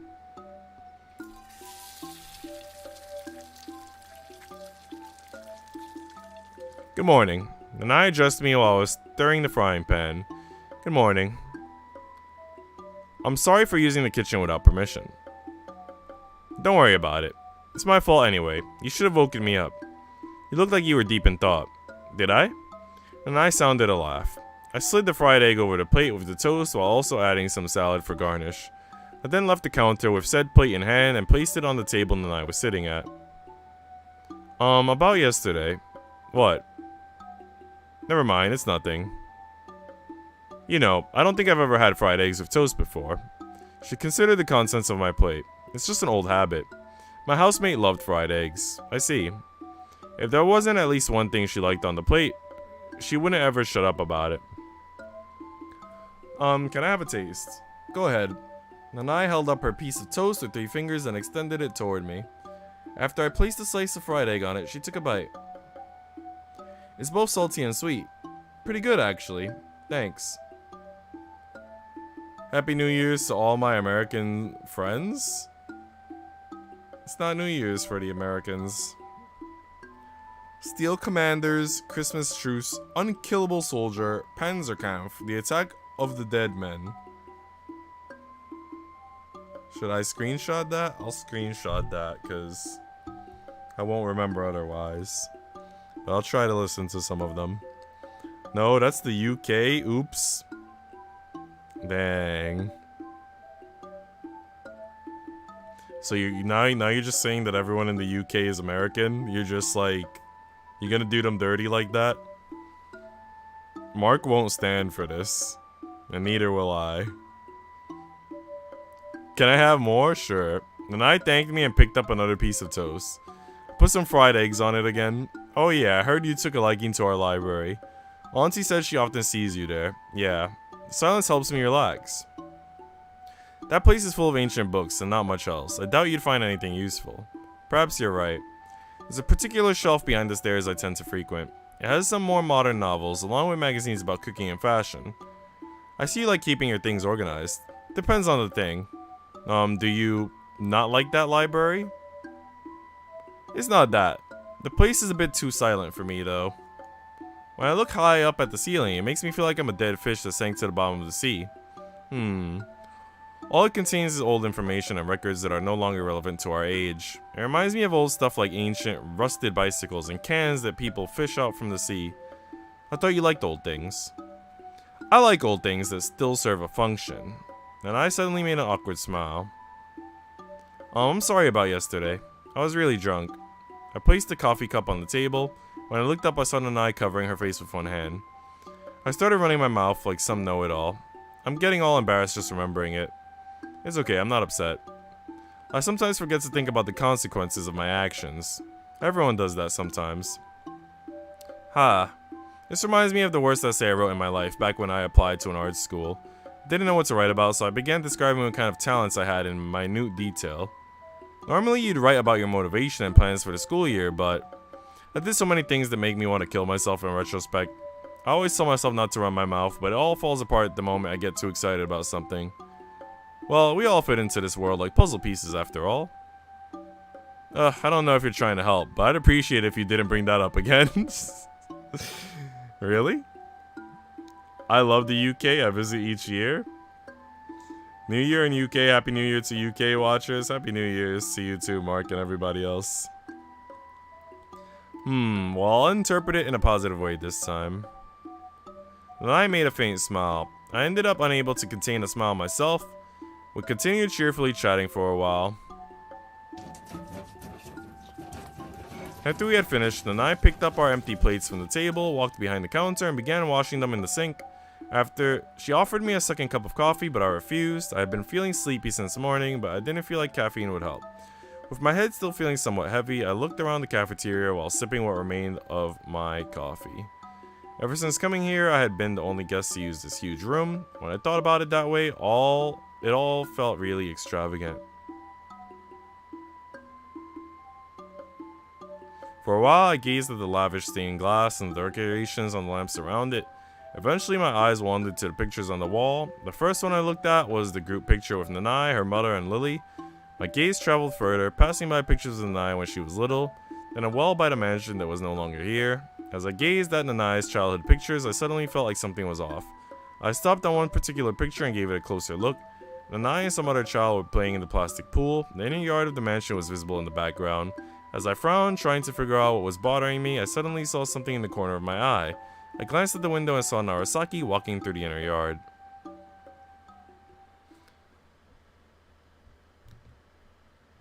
Same, I always do things to make me want to kill myself like 3 minutes ago. Damn. Narasaki passed by the road leading to the library. I left the cafeteria and followed her, eventually finding an incinerator just before the exit to the mountain path. Narasaki stood in front of it with her back turned to me. I took a slow step forward, trying not to alert her. However, I ended up stepping on a dry tree twig. It cracked loudly under my foot. Hey. She turned around and took one hand out of her pocket to greet me. I continued toward Narasaki while all the twigs and withered leaves popped and cracked under my feet. I wanted to surprise you, but it's impossible on a road like this. Narasaki's usually sleepy-looking eyes slightly widened. I don't recall you being the type to pull cute little pranks. Hey, even I can enjoy stuff like that when I'm in a good mood. Oh? Narasaki smiled. I lined up next to her and looked at the incinerator. Oh, she's gonna throw the doll in? What are you doing? I was taking a walk when I found a nice place to warm up. The temperature really dropped down this morning, didn't it? Indeed. Crimson light illuminated her from behind. The tongues of the flames danced wildly within the central hole of the incinerator. Love this music. It is very good. Narasaki's red locks, swaying in the hot wind, looked almost like they were on fire. I was reading the bird encyclopedia and felt like trying to find some specimens out in the wild, so I went out into the forest. You wouldn't believe how cold it was. Still, the fog covering the area lent the scenery an alluring otherworldly quality. Did you find your birds in the end? I heard all sorts of chirping, but I could only spot a few through the fog. The best one was a scaly thrush sitting on the stem of a winter sweet. That was quite a charming sight. That sounds nice. I'd love to see that too. Better wear a thicker coat then. The forest's freezing cold in the morning. Noted. Narasaki was right. I could already feel the cold wind robbing me of heat. I took a step forward, gazing at the dancing flames in the incinerator's mouth. I glanced at Narasaki, spotting a stain of soot or perhaps dirt on her face. Upon taking a closer look, I realized that the sleeves of her white coat were covered in dirt too. I see my avatar is acting crazy, don't mind him.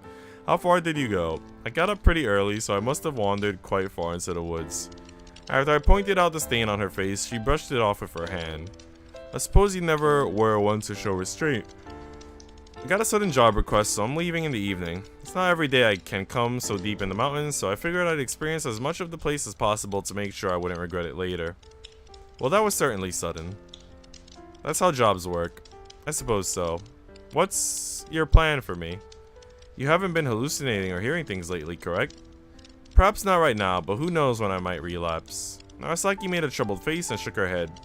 To be honest, I wasn't planning to come here to begin with. For one, you seem to be getting better, but there was also a possibility that I myself could end up facilitating your hallucinations. Nonetheless, if something does happen, don't be afraid to turn to the people here for help. Then I will understand, and it seems like Lily actually has experience with your kind of condition. As for Kozue, she will lend you an ear at least. She might be little, but she's smart. They're all on your side. Narasaki threw the dried twig she'd been holding into the incinerator. There was a low pop and a trace of ash burst into the air. Well, I guess I'll survive. I observed the black, burning lump of soot, but it soon fell apart and lost its prior shape. A wisp of smoke billowed from the chimney, carrying the excess ash away. I wonder what they were burning here. No idea. No matter what it was, it's just ash now. That's a sad way to put it. Not really. Ash rises into the air and melts with clouds, only to return to the earth with rain. It fertilizes the ground and gives birth to plants. I sleep now? Alright, click. See you in 15 minutes. Rest well. And eventually those plants get digested by animals and turn into meat. There are lots of things you can do, even after you become ash. So you can still return to life, even from that state. I wonder if I could return to being myself after traveling all over the world as Ash. That'd be another person at that point. It'd be interesting if they retained your personality, but they wouldn't know me and I wouldn't know them. Narasaki smiled as she gazed in front of her. The human body has about 60 trillion cells, and they keep dying and being replaced by fresh ones. The cells in the head have a somewhat longer lifespan, but they all get replaced within a year or so as well. If you look at it like that, you're no longer the same person you were a year ago. We both chuckled. No one would notice, though. Narasaki replied with a smile. We then spent some time silently gazing at the flames and their prey in the incinerator. I think we should head back. We might catch a cold out here. Narasaki most likely noticed me rubbing my arms. Okay, I said, and returned to the mansion with her. Dude, I spent $50 on a Taylor Swift, the BTS, and Blackpink listen party to end the year. What a life, right? Welcome, Cheng. How are you doing today? I mean, that doesn't sound bad at all. $50 isn't that expensive, at least. Blackpink is pretty good. One of my friends is a big Blackpink fan. I like one of the girls. I think her name is Jenny. Jenny's kind of hot. That's one of my favorite scenes in the game. Really? What makes it your favorite scene? It was interesting, but I didn't think it stood out that much compared to some of the other scenes for me. I felt like something had pricked my heart. It was a very faint feeling, but I was certain it wasn't just my imagination. I focused on the sensation, trying to submerge myself into the dark corner of my mind, where the answer most likely lay, but couldn't quite succeed. I think one of my favorites is still, I think the one that you and I both liked, either last week or maybe the week before. I think when they were like walking on the beach or something. It was like Takako and Sachiko, and it felt like a date flashback. But it wasn't from the beginning, because I know they were also on a beach in the beginning. It wasn't that one. It was like one of the more recent scenes. And then I also liked when I like whenever Narasaki talks about like psychology type stuff. Like when she talked about the definition of play and how what Kozue was doing could be considered play because it gives self-satisfaction, even though Kozue saw it as studying. That scene was really interesting to me. I like that one a lot. That one stood out to me. I was like, oh, because it like changed my perspective. I was like, oh, really? Yeah, that makes sense. So, if I'm doing something that feels serious to me, if it's for self-satisfaction, technically it's play. So, like, let's say I decide to study Japanese. Most people might think, oh, he's doing something super serious. I might think that myself, but technically there's a self-satisfaction, possibly a strong self-satisfaction component to it. So technically that would be me playing. It's very interesting to think about. I came to when Narasaki placed her hand on my shoulder. It's an acquired taste. When you've read it many times, it has a lot of impact. Yeah, it's great. I mean, I did find what she said interesting about how the cells in your head live the longest, but get replaced after a year, and then it almost seems like you're a completely different person. In a sense, that was an interesting set of facts. So in a way, it stood out to me, but I was curious about what components of it also stood out to you. Did you remember something bad? After touching my face to confirm my expression, I shook my head. Why do you ask? Because you look a little pale. Really? I began walking toward the inner yard with Narasaki trailing behind me. Speaking of which, you two are planning to make a rest area in here, aren't you? Asked Narasaki as we reached the lobby. Nanai wants to use this corner for it. You sure there's enough space? It's not like that many people come here, at least according to Nanai. Besides, the place is more atmospheric when it's a bit cramped. Really? Well, I'm not really an expert on artistic things, so I wouldn't know. As I scanned my memory for the layout we decided on with Nanai, my heart began beating faster as I realized that the incinerator and the smoke billowing from its chimney earlier reminded me of a funeral. But that was all. I kept telling myself there was nothing more to it. If you've got no other plans, I'd recommend going to sleep early tonight. All I've done recently was sleep, I said while recalling all my napping spots across the mansion. You came here to take a break from work, didn't you? If you feel sleepy, then sleep to your heart's content while you have the chance. No one's gonna drag you out of bed here. Now that Narasaki mentioned it, I did indeed feel somewhat drowsy. I felt like I'd fall asleep as soon as I hit the bed. I suppose you have a point. It wasn't like I had anything important to do here, so I listened to my doctor and went straight to my room. Unless you work at Bath & Body Works, you age faster. I disagree with that statement completely, and I'll tell you why. So, a couple of years back, before the pandemic, so let's say maybe 4 or 5 years ago, I went to Bath & Body Works with a friend of mine, a male friend of mine, and I was shopping for a female friend of mine, because Christmas was coming. I figured maybe I could get her something from Bath & Body Works. And naturally, I didn't know what the best thing might be, so I went up to one of the female workers at Bath & Body Works. I'm like, listen, I'm trying to buy something for Christmas for a female friend. Do you have any recommendations? The girl I was talking to that worked there, she was very hot. She was very attractive. She was like blonde, blue eyes. And she was like very like... She was like very like smiley, and she was kind of like joking around with me a bit. She seemed kind of playful.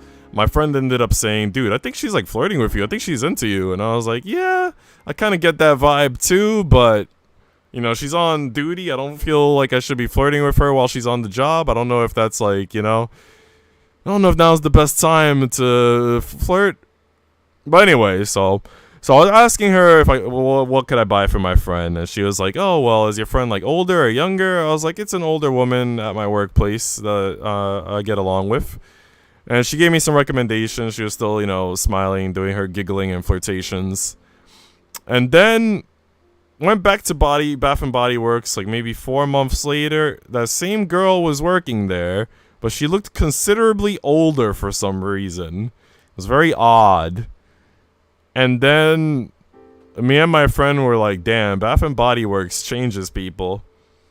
And now whenever we see somebody look like they age rapidly, we're like, man, it's Bath & Body Works all over again.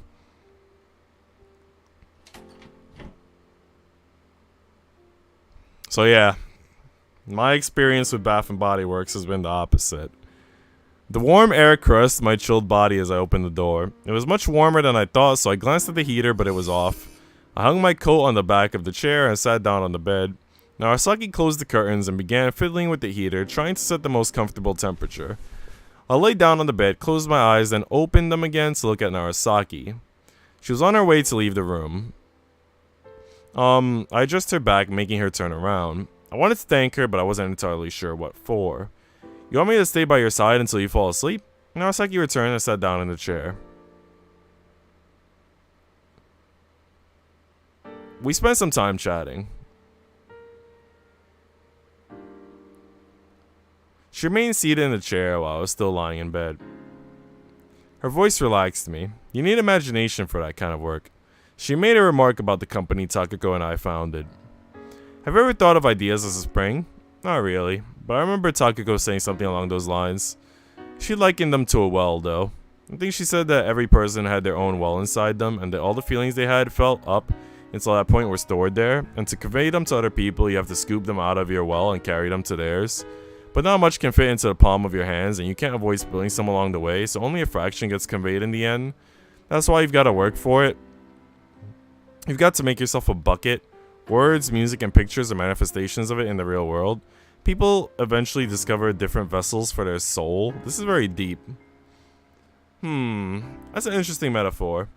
Sachiko must have done a good job if you really think that. I see. Indeed, there was something in her well, and you're truly in love with her. Where did that come from? You always cheer up when you start talking about her. Really? I was asleep before I realized it, and likely due to how often I'd slept during the day, I had yet another dream. I, as a little child, was in a small round room. There were countless familiar-looking toys scattered on the floor. Someone was waiting for me by the door. Beyond it was a special waterway built by that person. Narasaki was already gone when I opened my eyes. I glanced at the door and remembered how she left. I'm glad I have someone like you to rely on, I said, still on the bed. No one truly cares about me now that Sachiko's gone. Hey, you've got plenty of friends in the office. Yes, but it's different when you've known someone for most of your life. When I'm talking with you, I always feel like I've returned to the past. Is that so? Narasaki broke our gaze. She smiled and wished me good night. I did the same and the door closed. I like what she said. You smile whenever you talk about Sachiko. You truly loved her. That was cute.